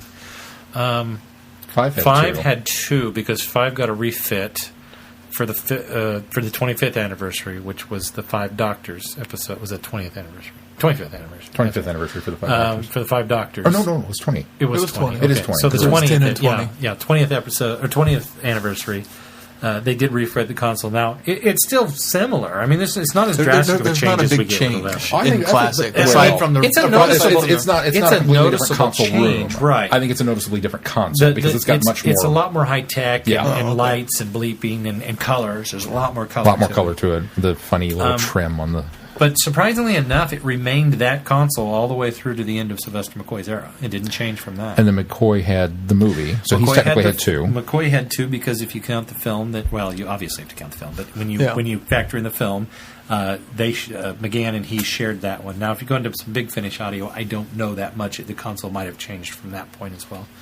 But on screen, Really, no, on the Big Eighth Finish, Doctor unless only they had say one. something otherwise, you can imagine any console you that's want. So no, I think that probably This if is- I looked back, that is, as far as drastically changing, the 11th Doctor has had 3 console rooms because he started with a Coral, Although, to be fair, the Coral's crashing. but he started with the Coral. He's And barely then flying that one. He went to the steampunk-ish. See, I don't get a steampunk feel Actually, from that it's one. more of a junkyard feel. Junkyard because it whimsy, has the yeah. old whimsical. The steampunk is really the 8th Doctor's console. Yeah. And then this new one now. So, Interesting question. all right, very good. Well, that's it for feedback. Let's move on to our reviews of these 2 episodes. Dun dun dun. Yeah, we don't have any sort of Synopses. this week. Sorry, guys. Okay, so I'm going to jump on this one first. Go right ahead. Because here's my thing. Rings of Akhenaten. I was away from it. I didn't watch it. At Saturday night. I didn't do it with the... I'm going to push this button, silly. I didn't. Why? That's Because weird. that's the on-off button. Yeah, but did you turn it off? It's upside down. Weird. Anyway. I can always turn mine on with this one. Oh, no, I never did it that way. Okay. So I didn't watch it until late in the week, and then Mel and I watched it. And I was a little conflicted from the standpoint that I think I liked everything about this story except for the story, which sounds a little weird, but all of the moments, everything that everybody has brought up in feedback, and the Queen and the singing was fantastic, the currency, I loved the bazaar. I love the fact that all of the different aliens that were in this. I mean, there were so many different varieties of aliens. And This episode had me at hello, but as soon as I saw every time they introduced a new alien to me, them walking in the thing, it wasn't even so much. But when all of the aliens are sitting there in that room, Yeah. and you know me, show me something that's not anthropomorphized animal. You're Yeah. an animal. I thought was of you while loving watching it. I was going, it's like the Star Wars Cantina all over again. It's like Christmas Alien, special. I thought while watching, Glenn is going to have no complaints about any of these aliens, period. I kept looking for one. There's got to be one. There's got to be one. There's not. A repeat even. That, No, we're going to get a Jadoon or something. No, they were all different, unique. I mean, Just to just... spend a lot of money. On this episode. There was one that was a little similar to a Hath, but it didn't care because it wasn't. It was still different. It only Just only had similar because it had the yeah, it just green had the- bubble just the- thing. the It wasn't bubble even thing. green. His was like red, wasn't it? In No, it this? was green. I don't know I what thought it was. I don't know what it was, but it was a bubble thing. But it didn't. It was a breathing The apparatus. breather, yeah. But all the aliens were different in this, which was fantastic. I agree with you. I think they must have blown their entire budget on this episode because it looked like Well, it. here, if you look at this one and you look at the following one, Cold War, The budget was the budget was much smaller. So I wonder if didn't they need as looked big of at a that budget. and they said, you know what, we can actually borrow from here. Yeah. And because you don't in Cold War, you don't even see the alien out of it. You don't see the ice warrior out of his suit much. You just see parts of it. and we'll get to that. And thank but you for that, thank by the you way. Yeah. for Yeah, not. absolutely. As soon as it came out of the suit, Thank you which for was such a jazzing that. oh my god, that was cool. And then I was terrified that I was going to spend the rest of the episode going, oh, but it didn't look cool. Thank you for not showing it. Okay, but anyway, back talking. Back talking. So all the aliens were fantastic. I loved the use of the currency. I love the story of I was here with my granddaughter. The doctor's excitement of being somewhere. Her reaction to seeing this gigantic planet and rings and pyramid, and even the religious aspects of the story. That this is what they believe. That all life came from here. It didn't And he- qualify he- that was actually a religious entity. That it Yeah, was actually a god. But it was what they believed was they their believed. god. was there. and the doctor made that very clear every time. Well, that's what they believe. Yeah, Yeah. And I loved all of that. I loved the Queen. First of all, she's a fantastic actress. She was an adorable she did a little girl. She had Great fantastic singer. chemistry with Clara. Probably even better chemistry with the Doctor. Any scene that the two of them were together in, it's got me all hyped and ready to go now. When is the Doctor going to get a kid? We need to have a kid in the TARDIS with Matt Smith because he's so good with them. just. Oh, and the open.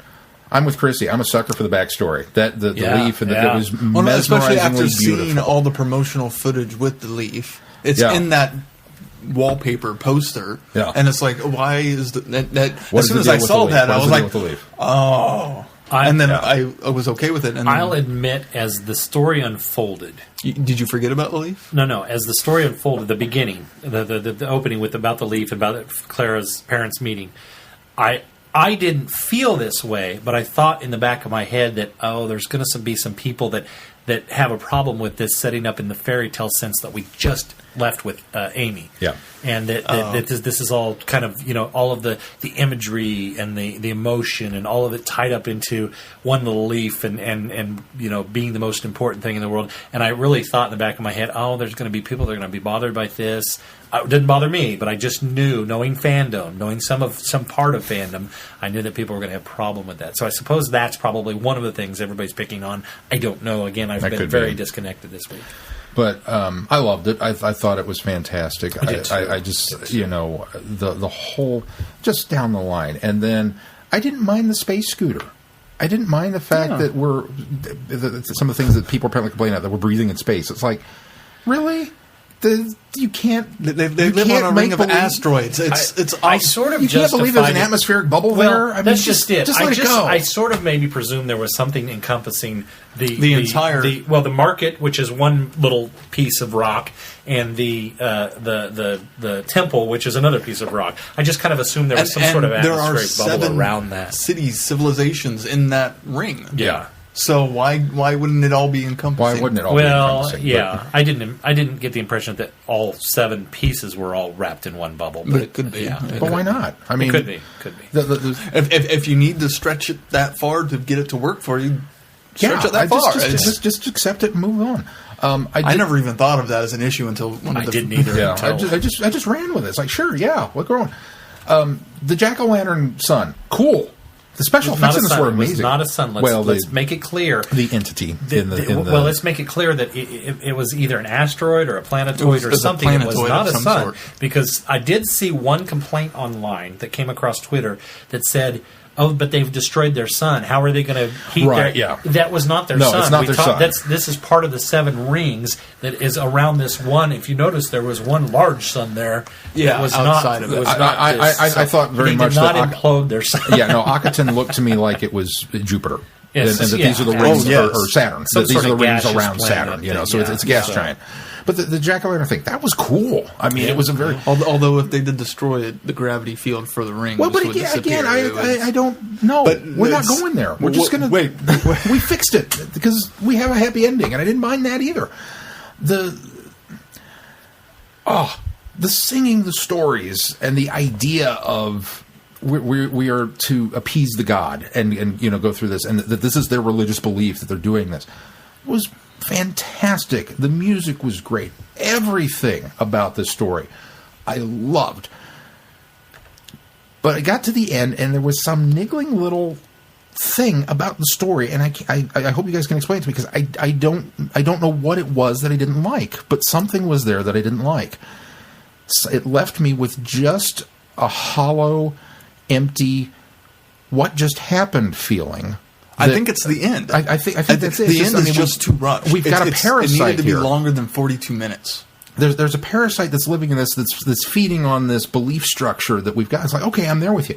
And people are, I've read some of the complaints that people are all up in arms about, and they said, well, it's a standard episode, it's blah, blah, blah, and it doesn't have anything to do with science. And it does have a lot, and they made... That's just they it. made the points throughout the episode of the science. Now, again, we're explaining a lot of things away with the atmospheric bubble and things like that, but the whole religious thing, I mean, they pretty much dismantled the religious aspect of this story throughout the course of the story. Oh, yeah. And while still not...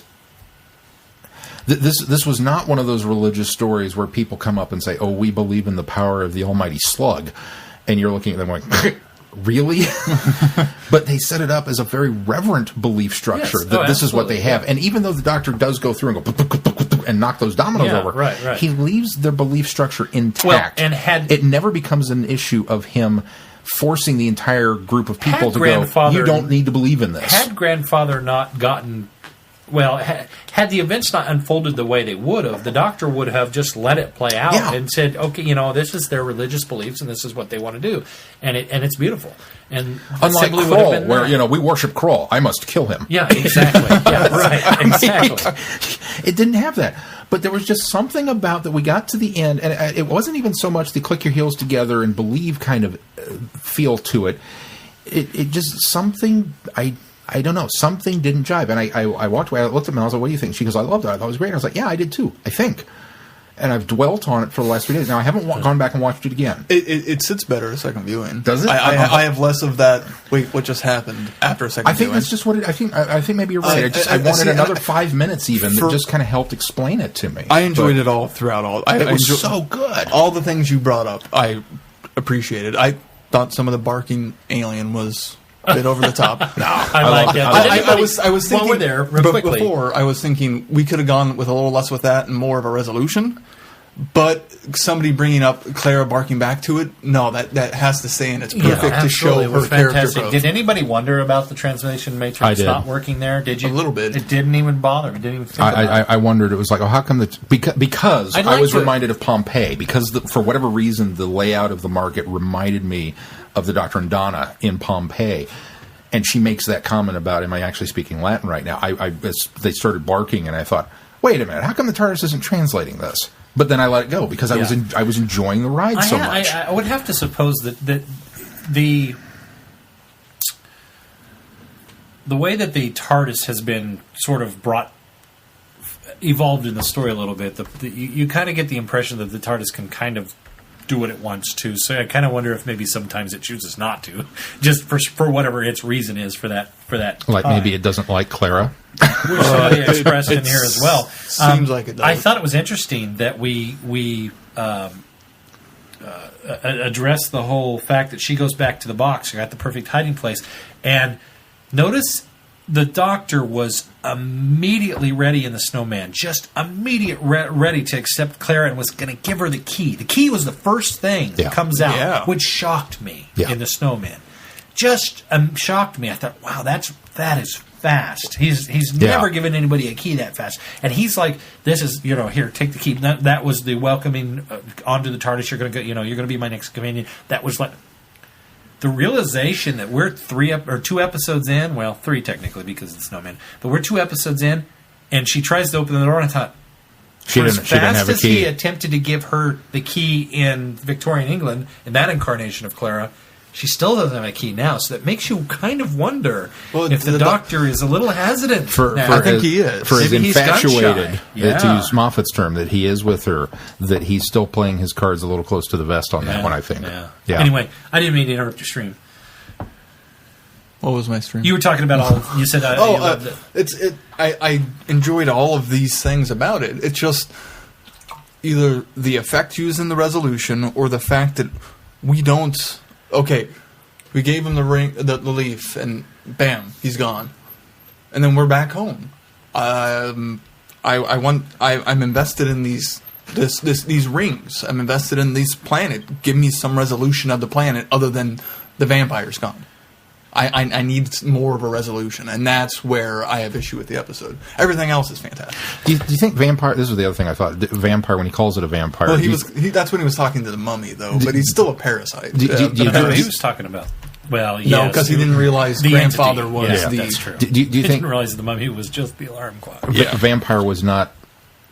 That was more of a. It was a metaphor. a little V Metaphoric, generic vampire, not meaning. Because as soon as he said it, I went, oh wait, we're not going there. No, okay, I had to bring it back down. I had to assume it was a figure of speech. Okay. I thought that sucking first two, and then as he continued, realized, Because it's like he meant metaphorical. we haven't done those yet. And his speech. Oh, the speech was great. The speech So was fantastic. And of course, we talked a little bit about the Omega reference. Yes. I mean, I had there was no doubt in my mind that piece of that speech was Omega. I didn't go anywhere else with that except for Omega, where because he talks about how a universe where it's held together by the mind of a madman.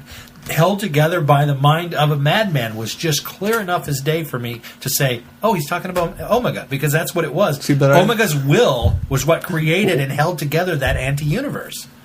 That antimatter. See, it was the first part of it. It was, I've been to whole other universes where I went, where the laws of physics don't apply or something. Where the laws of that's what he physics says. are made up by a madman. That's the line. Okay, so it was all the way up to... Yeah, I thought he said held together by that. made up. Okay, Well, but still. all the way up to made up, I was like, yeah, okay, cool, Omega. So it was up to that it's still point. Then I awesome switched either over. way. Yeah, Yeah, no. either way, it's There awesome. was no doubt in my mind that he was talking about The Omega. what were they called? The baddies. The Vigil. Vigil, yeah. Yes. Okay. Scariest freaking new aliens ever. The look was incredible. The look was incredible. I wasn't scared by him. But. I thought they were creepy, and the way they did that unison turn hunt And the whisper talk. The whisper talk. Oh, everything was so incredible, and I totally agree. Why were these guys not used in this episode? It was like you had this fantastic and you squandered it. That's my one complaint about that. That and when he's using the Sonic to blast back whatever. Now, again, it's Sonic. Whatever wave is coming out of them is That was the one obviously part Sonic. of that I had a problem with. Yeah, is that how they're explaining that way? Him holding the door up with it, I didn't have a problem with. Because he says the line, because he does. The acoustic tumblers. Yeah, exactly. Yeah. And that was the line that worked there. Acoustic tumblers, got no problem with the door. It was the Vigil that was casting something at him, and he was holding them back with it. Yeah, I went, okay, maybe that's a little over. Maybe that's a little convenient. I guess. Convenient. Well, it's like using it as a convenient. Patronus to block off the Death Eater. And it's like... I guess that also, one didn't get explained to me. that part didn't. Okay. But also Or not in a Death land Eater, where you sing Dementors. God the Sleep. Audio. It's Sonic is still audio. I assume everything in this culture is audio based. All right, that's reaching, but I'll buy it. Okay. They're singing a God to Sleep. Yeah, again, Or trying to. They think They're singing a God to Sleep, but like I said, why couldn't you have used more of them? Or they were so cool. And then 2 appearances and done. I thought it was a cool vehicle. I I would have liked to see more, but I didn't feel unfulfilled by them.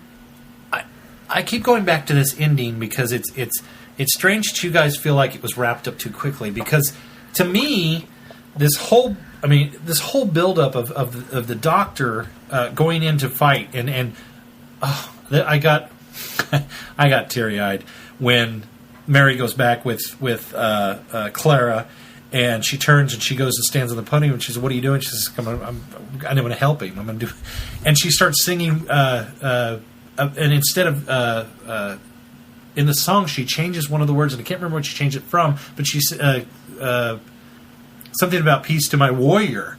And I was like, oh my God, that was so cool. I mean, she's actually singing the Doctor's song now. It's no longer Grandfather's song, it's the Doctor. And so when he has, I'm getting chills now. And so when he has this wonderful speech, and he says, just have it all, and it takes it, and it does that little like, okay, it's full, and then it comes back, and I'm thinking, and the Doctor collapses, and I'm thinking, oh wow, this is one situation where the Doctor, with all his power, or all of his memories, or all of his anything it still that he wasn't could enough. feed, it was not enough. Did anybody else get a Torchwood vibe? That it was kind of like Captain Jack feeding the life essence into Demon? the demon monster, whatever it was, at the end of season 1. He's just like, all you can eat buffet, go.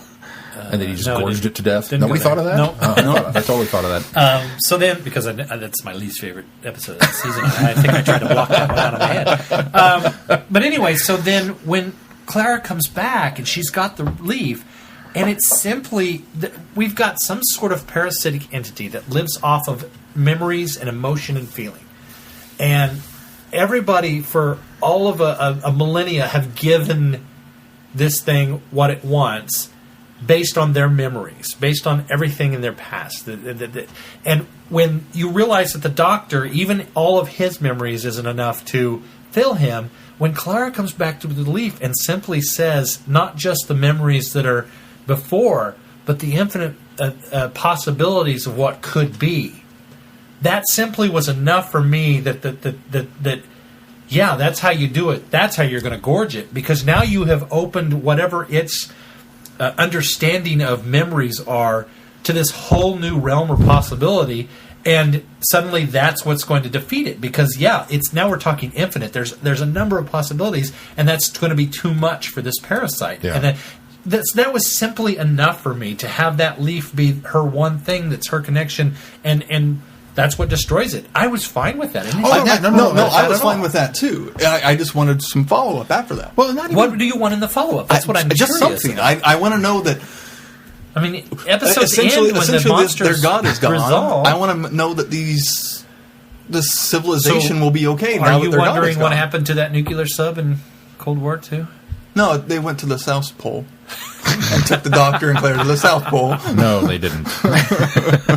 Not in the condition. The one thing that I think wraps the story It's up a for god me for them. It's gone now. But one thing that wraps the story up for me, and maybe this is where I went, is the fact that the civilization gave her the ring back because they wanted her to have it for what she did for them.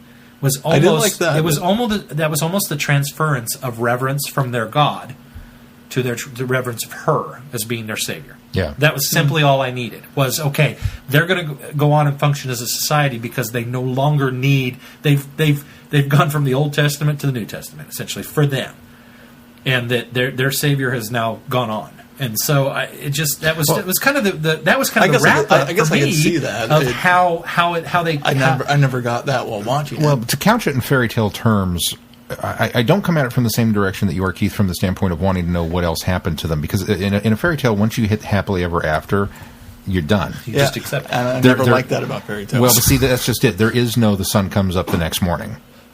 It's just, you're done at that point, which is why I don't like Disney sequels that are based on classic fairy tales. Right. You can't do that. When you happily ever after, you're done. So when the story gives us the happily ever after, I'm fine with that part of it. It's just something transitioning from where we were up to that point that I think I'm still. Maybe I just need to watch it again. Maybe there's something I missed or I didn't get. There's one piece of the puzzle that's not clicking for me, and I can't figure out what. And it's driving me nuts because I loved everything else about this episode. But I need to go on record saying that I loved everything that you both just said about all the wonderful things about this, and the emotions and the the Sonic moment when he pulls the Sonic out and he's like, "Do you have anything? Because I have this, but I'm but it comes in handy," or whatever he says. I almost wonder, because since we've established now that there have been two different. I mean, we got the emotional in the visitation when he says, "Oh, I feel like you've just killed my best friend." But then we've got that other moment where he opens up the cabinet and pulls one out, and the TARDIS just gives him a new Sonic. I mean, he can go get a new Sonic anytime he wants. So maybe he's tweaked and fixed this. It's kind of got to a point. Maybe he couldn't give it up because it didn't hold as much value as what would have been required, because he kind of knows that, well, yes, this is very important to me, but I can get another one. I love that she says, she calls it his spanner. He goes, screwdriver. I absolutely squeed over the moment when he said, "I came here with my granddaughter." Yeah. And then he runs off, and she's like, "What?" And runs and screws off. Wonderful name drop. So that, between that and the fact that Omega is name dropped as well so much. I love that. That was fantastic. I too, like, Clara's interaction with Mary was fantastic. The Doctor's interaction with the weird thing. Okay, weirdly, I don't have a problem with this story, except for one little itty bitty tiny thing. Okay, it's stupid. Here it comes. You can explain. You guys will have a million things to explain to me why this is okay, but it bothers the heck out of me that we just had an episode where Clara and the Doctor are wearing helmets to ride a motorcycle in downtown London, but we're on a scooter in space. We have no helmets. And I thought, well, I guess it doesn't matter. In space, there's disregard for safety. I don't. That just it. What are you going to get? Smash into the side of an asteroid? I mean, come on. If the episodes hadn't been, well, they almost crashed into the side of the temple. If the episodes hadn't been so close together, like one after the other, it probably wouldn't have bothered me. But one right after the other. We got helmets for this bike, but we don't have helmets for this bike. They didn't have enough currency to rent the helmets. Oh, okay. That's what it was. The Ring only bought the bike. It only bought the bike, yeah. Okay. That and the you mentioned the speech. We've talked about the speech at the end and everything, but the tear-up moment for me was when Claire's kind of defying him, but we don't run. We stay and we fight. And he says, "Unless we are holding something so precious." Yeah. And sends her away. Man, that one got me. We don't walk away. We don't walk away. The law. And then he says, "No, but if we're holding on to something precious, we run." We run. Yeah. I loved his speech to Mary about how she is special. Yeah. And how this is such an 11th Doctor thing, and 9 and 10 too say similar things, and really. All incarnations of the Doctor. It's the respect for life. It's the respect for everybody is special. And as I tweeted during Waters of Mars, it's kind of bizarre to hear the Doctor say "little people," because all of the Doctor, and it seems more they seem to be hitting it more with the 11th era of everyone's important, and I just love that. That's what makes, I think, Waters of Mars so powerful. Oh yes, is the fact that how far he's fallen. Well, it's not even so much how far he's fallen. It's almost like he's lying to himself to convince himself that it's ultimately he's doing the right thing. But he's it's like him convincing himself that I got to walk away from this. Well, I can fix it. It's almost just that big headedness of I'm doing the right thing here, and he's trying to convince himself both ways. So, regardless, it still seems like they're hitting on that. Everyone's special more frequent in 11. And I like it. Now the fan expectations that the few that I've seen have been very much kind of all over the map. I've seen people hated it from the science fiction standpoint that there wasn't enough science fiction in it, which I disagree with. Blah. They hated plenty of Who that didn't have near as much science. They hated the idea of singing to a god. They hated the currency. I've seen people hate the setup of the planet. I've seen people hate on the design of the alien. I've seen people. I mean, just on one after another. They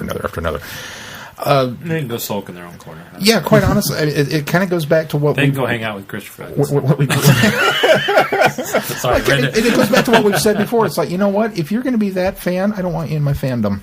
I really don't.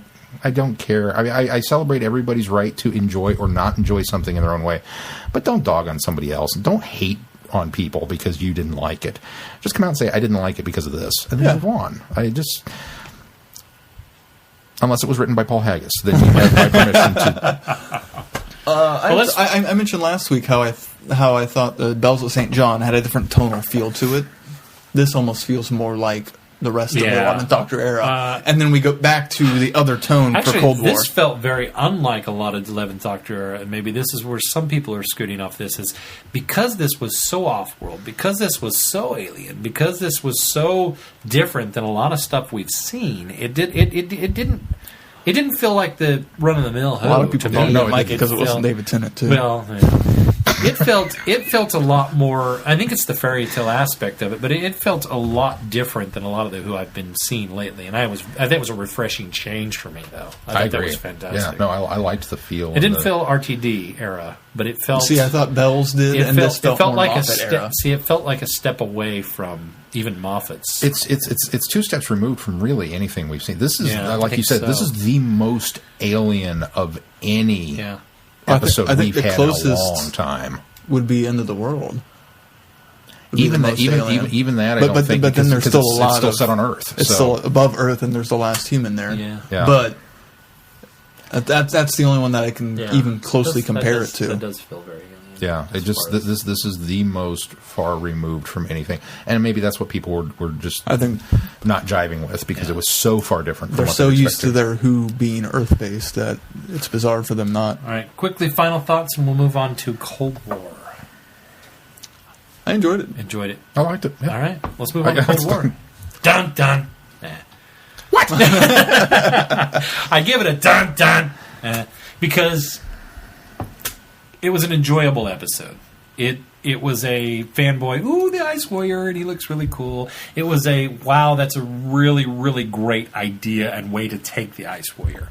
I can bet anything that we've heard the story of Mark Gatiss comes to Stephen Moffat and says, okay, I want to bring back the Ice Warrior. And he says, Stephen's like, no.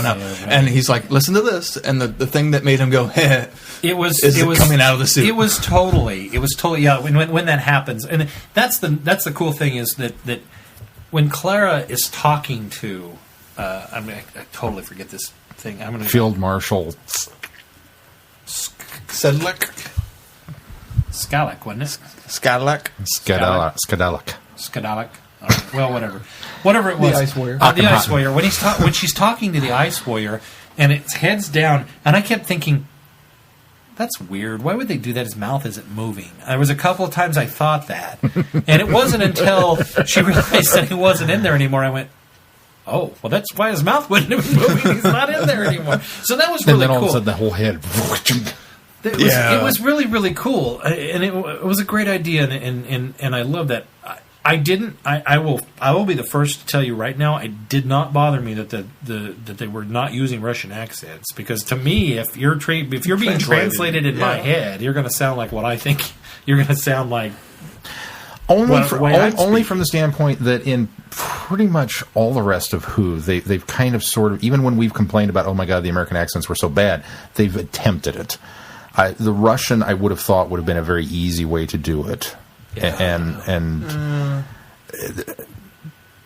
I don't know. It's a nitpick. Accent. Well, okay, I have no problem with Kate Blanchett's accent in Crystal Skull because she's Russian. All right, you had me at a low. I'm there. See, here's the problem is she is Russian and she's speaking. She's speaking American. She's speaking English. I mean, so she's going to have that accent. But to me, if the Matrix, if the TARDIS Matrix is translating into your head, it's just going to hear. It's going to listen like it. Like every alien species that we've ever visited in classic Who sounds British. British, exactly. So it's just the way it's going to be translated. I think what you have though is a high-minded concept for it. Though I really think you need to kind of dumb it down for the audience and go. They need Russian accents. Perhaps that's right, but I mean, as soon as he's David Warner, way underused. Yeah. Wow. He was so wonderful. I loved him in it. I got a weird crush on the guy because I thought he was. He could have been any other actor in that. I love David Warner. I loved his character, You're absolutely right. He was underused, and they could have. He should have been the guy from Game of Thrones. They You could guys, have had it's- any walk-on it's actor just- play that role, and it wouldn't have mattered. I He was felt the watched same this way thing about the going, character. okay, I've seen some David Warner stuff. I'm not as familiar with the guy as you guys are, but I love him as Stark. He's a very powerful character in that. All these other little things that he's been in, I can remember how powerful of an actor he is. And then he comes on as this scientist, and he's barely used. And I thought, this is just a reason to get him on the show. It didn't have anything to do with needing him to be the character that he was, because it was like anybody could have been in that role. So anybody. By that same rationale, you're saying that we didn't need Ian McKellen for the great intelligence. I don't think we did. Although McKellen at least serves that very boisterous voice, that very powerful voice. But clearly, you could have had Richard E. Grant do it, because he's going to be it from here on out. So it doesn't really matter. So that was a bit disappointing. The fact that we brought this in and you guys pumped him up so much last week or 2 weeks ago, and then suddenly I'm like, well, that's too bad. I'll agree with you there. I did notice the music theme that everybody keeps talking about. I thought it felt forced to me in this one, and I felt like Phil said that it was almost like a reason for General Louise Coleman to sing the lyrics to "Hungry Like a Wolf." I like where they were going there, but they didn't sell it to me as to why it was important. Here's the problem with that scene is that, okay, we're in the... David Warner can't sing. That's one problem. We're in the sub. We're sunk. We're not in trouble anymore. You are on the bottom. Now, you're not on the bottom as far down as you could go on the bottom, but you are grounded. The sub is sitting on the bottom of the ocean. Okay. And now we've got an alien, and it's loose, and it's crawling through corridors, and we're thinking, of all of the songs, Hungry Like the Wolf? It was added to lighten the mood. I love Duran Duran, so I was perfectly fine with it. They're like my 10th favorite group. It made me chuckle. But think about that for a minute. There's a thing, and we don't have any experience with it, and it's lurking somewhere in the dark on the sub. Hungry Like the... No! Bad song. Bad song choice. I love the coalition between... Sing Rio. Sing... the Britpop music. I love that. It was fantastic. They could have done View to a Kill, but that one hadn't come out yet. But I mean, find something other than Hungry Like the Wolf. Now, maybe it's just because it's 1983, so we needed to really drive home that was the big hit. I think that's what it was. But, oh, man. I'm going to address the TARDIS disappearing because this is simply the TARDIS tumbling off of the cliff, or this is simply the TARDIS sinking into the sand or into the muck or the acid or whatever. Yeah. This is simply the TARDIS falling into the center of the earth. This is simply what it is. We need that excuse to get her out of the way. Because if you don't get her out of the way, you've got the most convenient escape route ever. And that you can't do that. And I kind of chuckled with the way that 11 plays it off at the... Was it even at the end that he really kind of explains what he did? It's at the end. I love that he plays that off, and he performs it in such a way that I was like, yeah, I buy that. That's totally something whimsical and silly that the 11th Doctor would do. He would be in the TARDIS, tinkering around, going, what can I do? I'm kind of bored. I really ought to fix that one piece that's... Sorry to spit on you. That one piece is broken and fix it, and he happens to accidentally, purposely fix the thing that gets the TARDIS out of the way if danger's coming. Now, it's very in the 11th Doctor's character to think, wow, that was probably not a good idea. I will disable that as soon as we find the TARDIS again. So I was okay with that. But this is simply Mark Ennis saying, I've got to get the TARDIS out of there, or it's simply a way for him to get out. Well, because you're on a sinking submarine. We're all going to die. Well, everybody in the TARDIS. Everybody in the TARDIS. We got plenty of room. And Ice Warrior will take you back 5,000 years. Well... Yeah, he even kind of alluded to the fact that we could help you. We can. I totally thought. I honestly forgot the TARDIS disappeared at one point. I was like, well, yeah, that's what he's going to do. This one felt like the run of the mill episode for me. This was just a running very through well corridors. Done. I thought. I don't even know that it was well done. It was adequately done for me.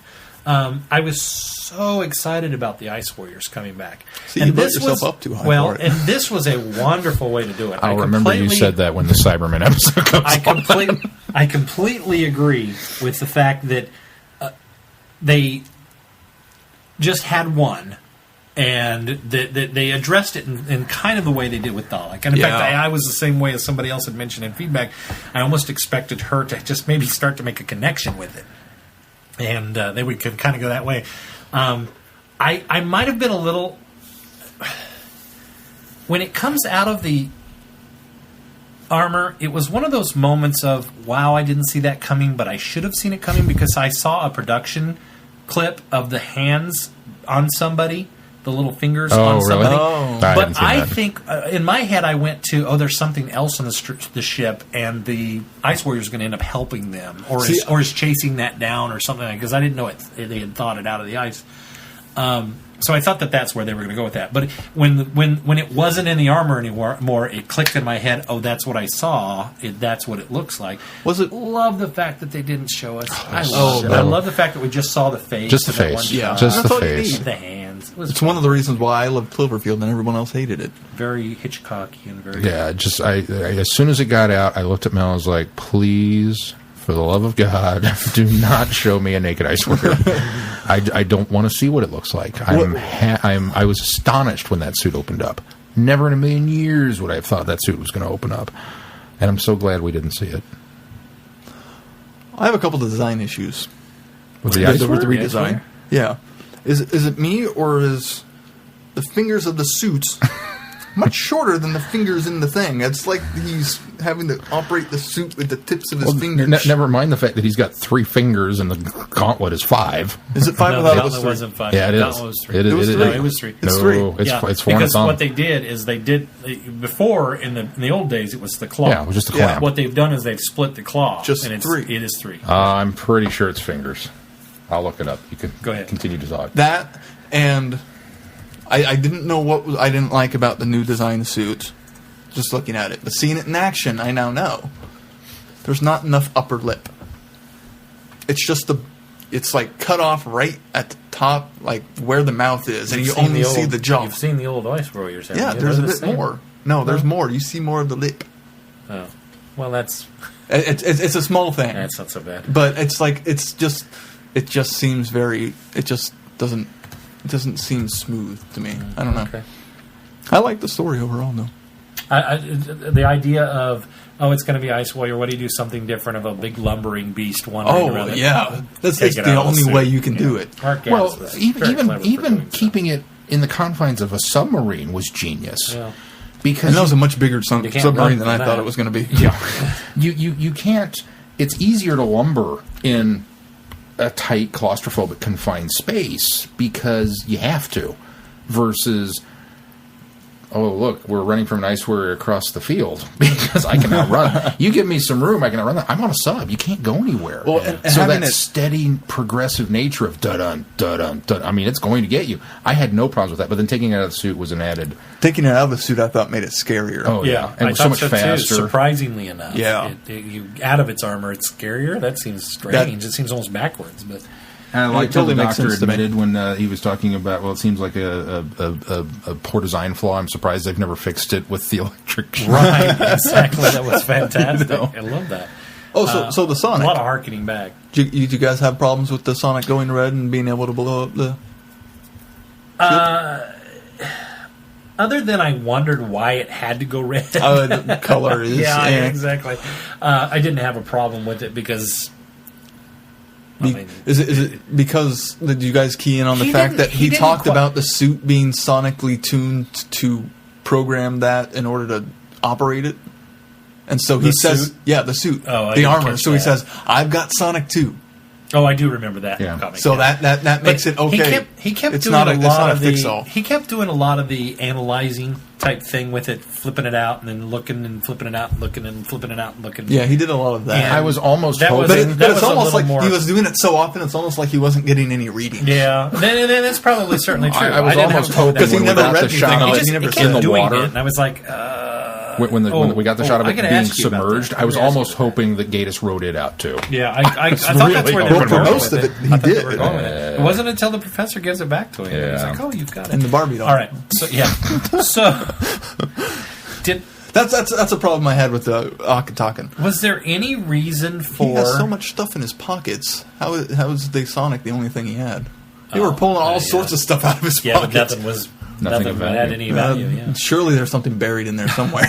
The I don't. Maybe you guys can clarify this for me because clarify. What happened? I've only seen this once, so I apologize. I've seen all the other ones several times because I've been rewatching them this week, but this one I only had a chance to see once this weekend. What caused Claire to pass out there at the beginning? I don't quite get it. You didn't get it I either. didn't get it Okay, either. good. No. She passes It's like out, she falls bumps down. her head or Yeah, something. it's like Well, it's like it a weird is. transition because It we see the is. Sonic fall under the water, and then suddenly they just like they move on. The doctor's okay, everybody's okay. She's waking up. It was like, what was the point of that moment? From what I remember of it, because I've seen it now twice, it was less jarring the second time, and it was kind of like part of the ship still settling. Yeah. And so it was What's like the that point of settling. knocking her out, I though? don't know. Story-wise, that's what I have a problem Story-wise, with. I don't know. I mean, I see why. I see what caused it, maybe, by that explanation. But what's the point story-wise?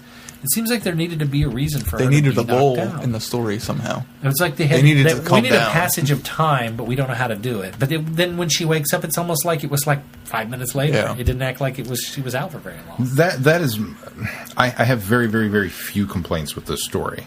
I really liked everything about this. I mean, yes, getting rid of the TARDIS was kind of a convenient trope. The But translation, an unexpected trope. little things like that. I love the. I swear, I love that. What was the one that you brought up that you were like, why did this happen? Not Clara, but yeah, that one. What did I bring up? I don't what remember is it? either. You said something that you hit on, and I was like, yeah, I didn't care for that either.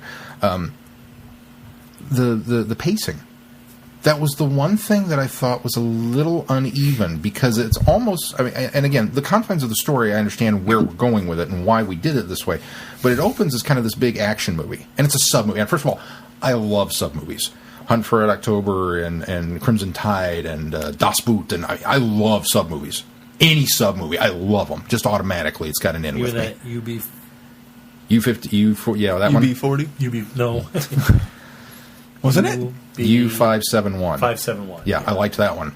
I liked K-19, The Widowmaker. I just sub-movies. I Which love was the comedy sub-movies. one? Was that McHale's Navy?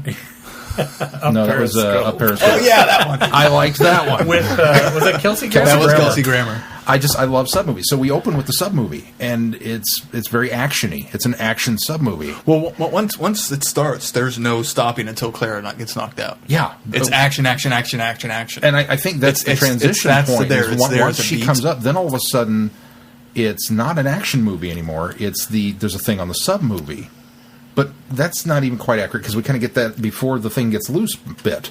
Right. So it's got a different feel to it there. Well, then it becomes a lot of the action is because the thing gets loose. Yeah, but I mean, it doesn't become a base under That's true. siege. You're right. It does. But it's alien. It's and you notice the predator noises that it made. I thought that was really a cool addition That's for what the it Ice was. Warrior. I was trying to place where the Where it sounds would click, it would, you know. Oh, I didn't. You didn't know the the almost sound? reptilian clicking. Well, because it would sound. hiss, it would do that, and kind of. which it had nice subtle references to the way the Ice Warriors used to talk. Yeah. And way That's right. I do talks remember now. The hisses and the hissing, I remember yeah. the hissing. It didn't click really to me, but I It's remember not when it was doing talking. like. That, But it wasn't a. It was a.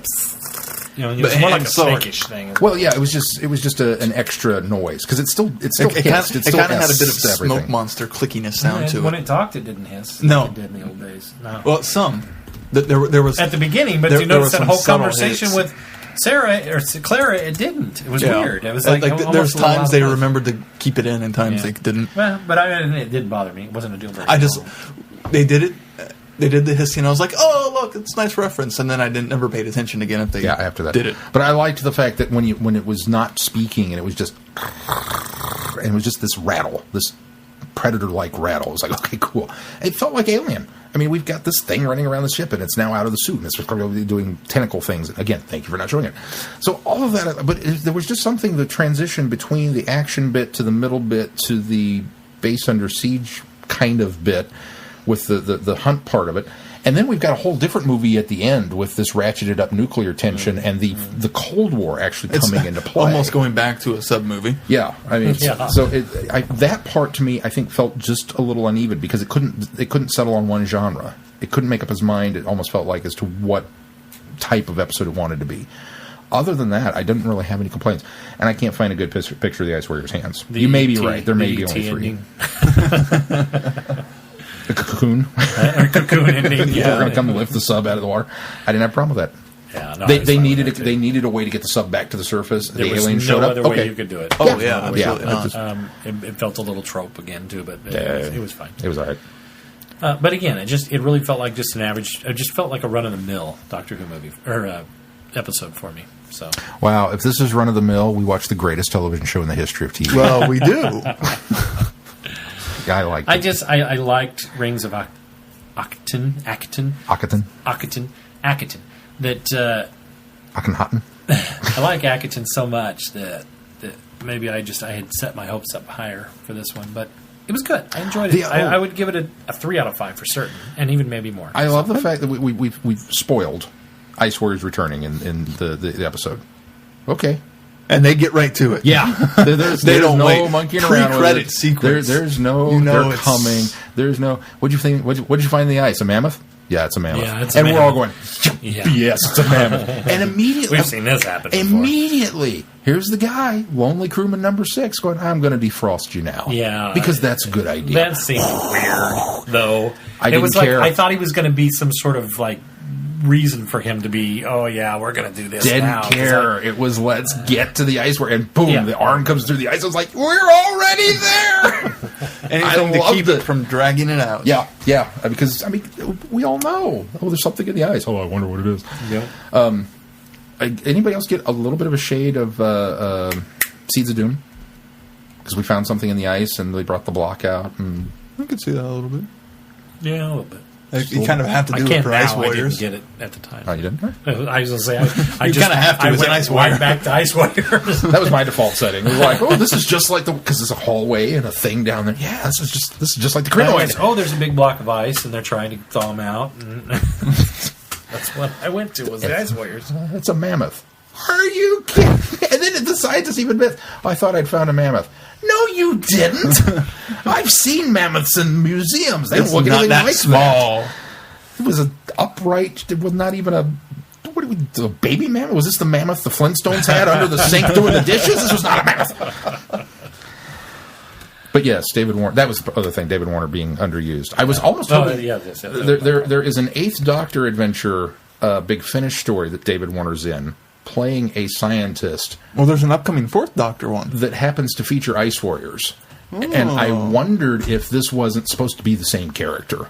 Now, it's not, but Oh, that's too bad. I kind of wondered maybe if that's where they were going once they kind of established that he's the scientist on the boat. I was like, oh. That's too bad. But Any closing thoughts on this story? loved it.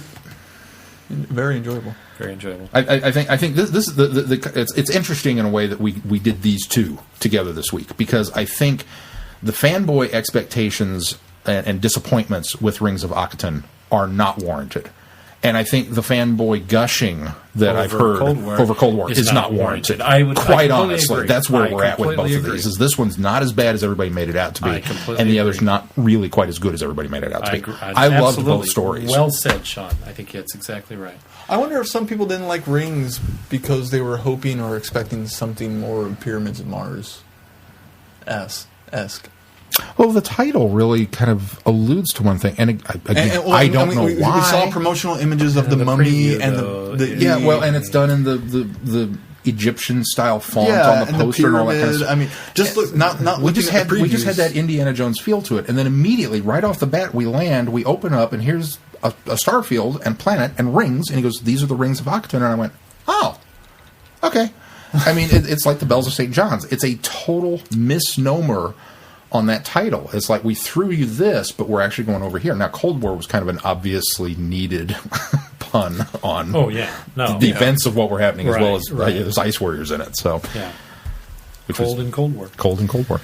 All right. Well, we have opted to, because Keith's on a time constraint. We did shove 2 episodes in this week. We are going to hold off on our Prisoners of Time issued 3 discussion this week. We'll try to push it off to next week, which we might actually kind of overload us next week, because we will be reviewing next week's episode, which is Hyde. And then if we do Prisoners of Time issue 3, we're also on that schedule have the audio adventure in the Destiny of the Doctor series, which is... Anybody remember the name Big of that? Finish, Destiny of the Doctor. I just posted it on our website. What was the name of that? Well, either way, we're doing the next third Doctor. Vengeance of the Stones. Yeah, Vengeance of the Stones, which is Sergeant. No, yes, no, not Sergeant Yates.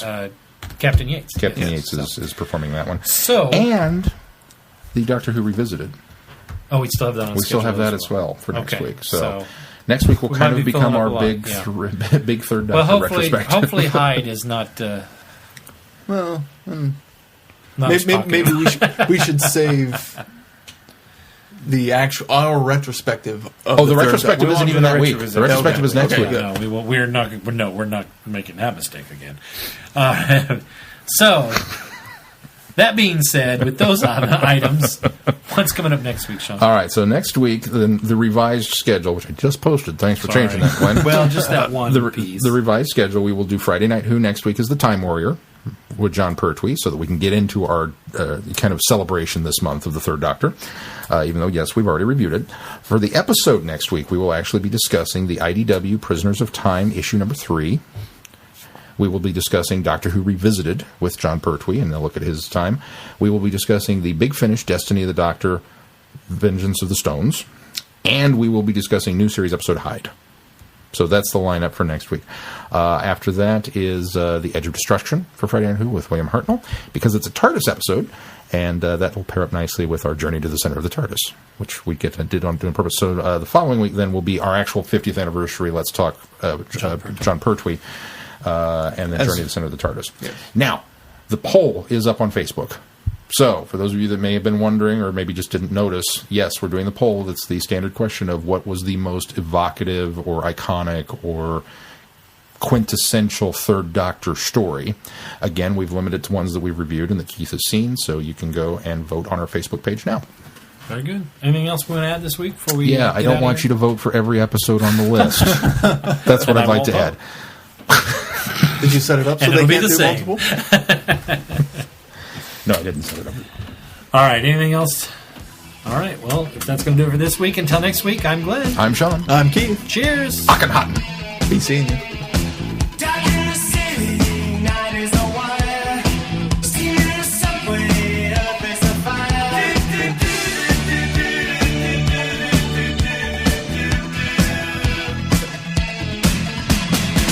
Woman, you want me. You have been listening to Traveling the Vortex. Doctor Who and all of its associated programs are owned and trademarked by the BBC. No infringement is intended or implied.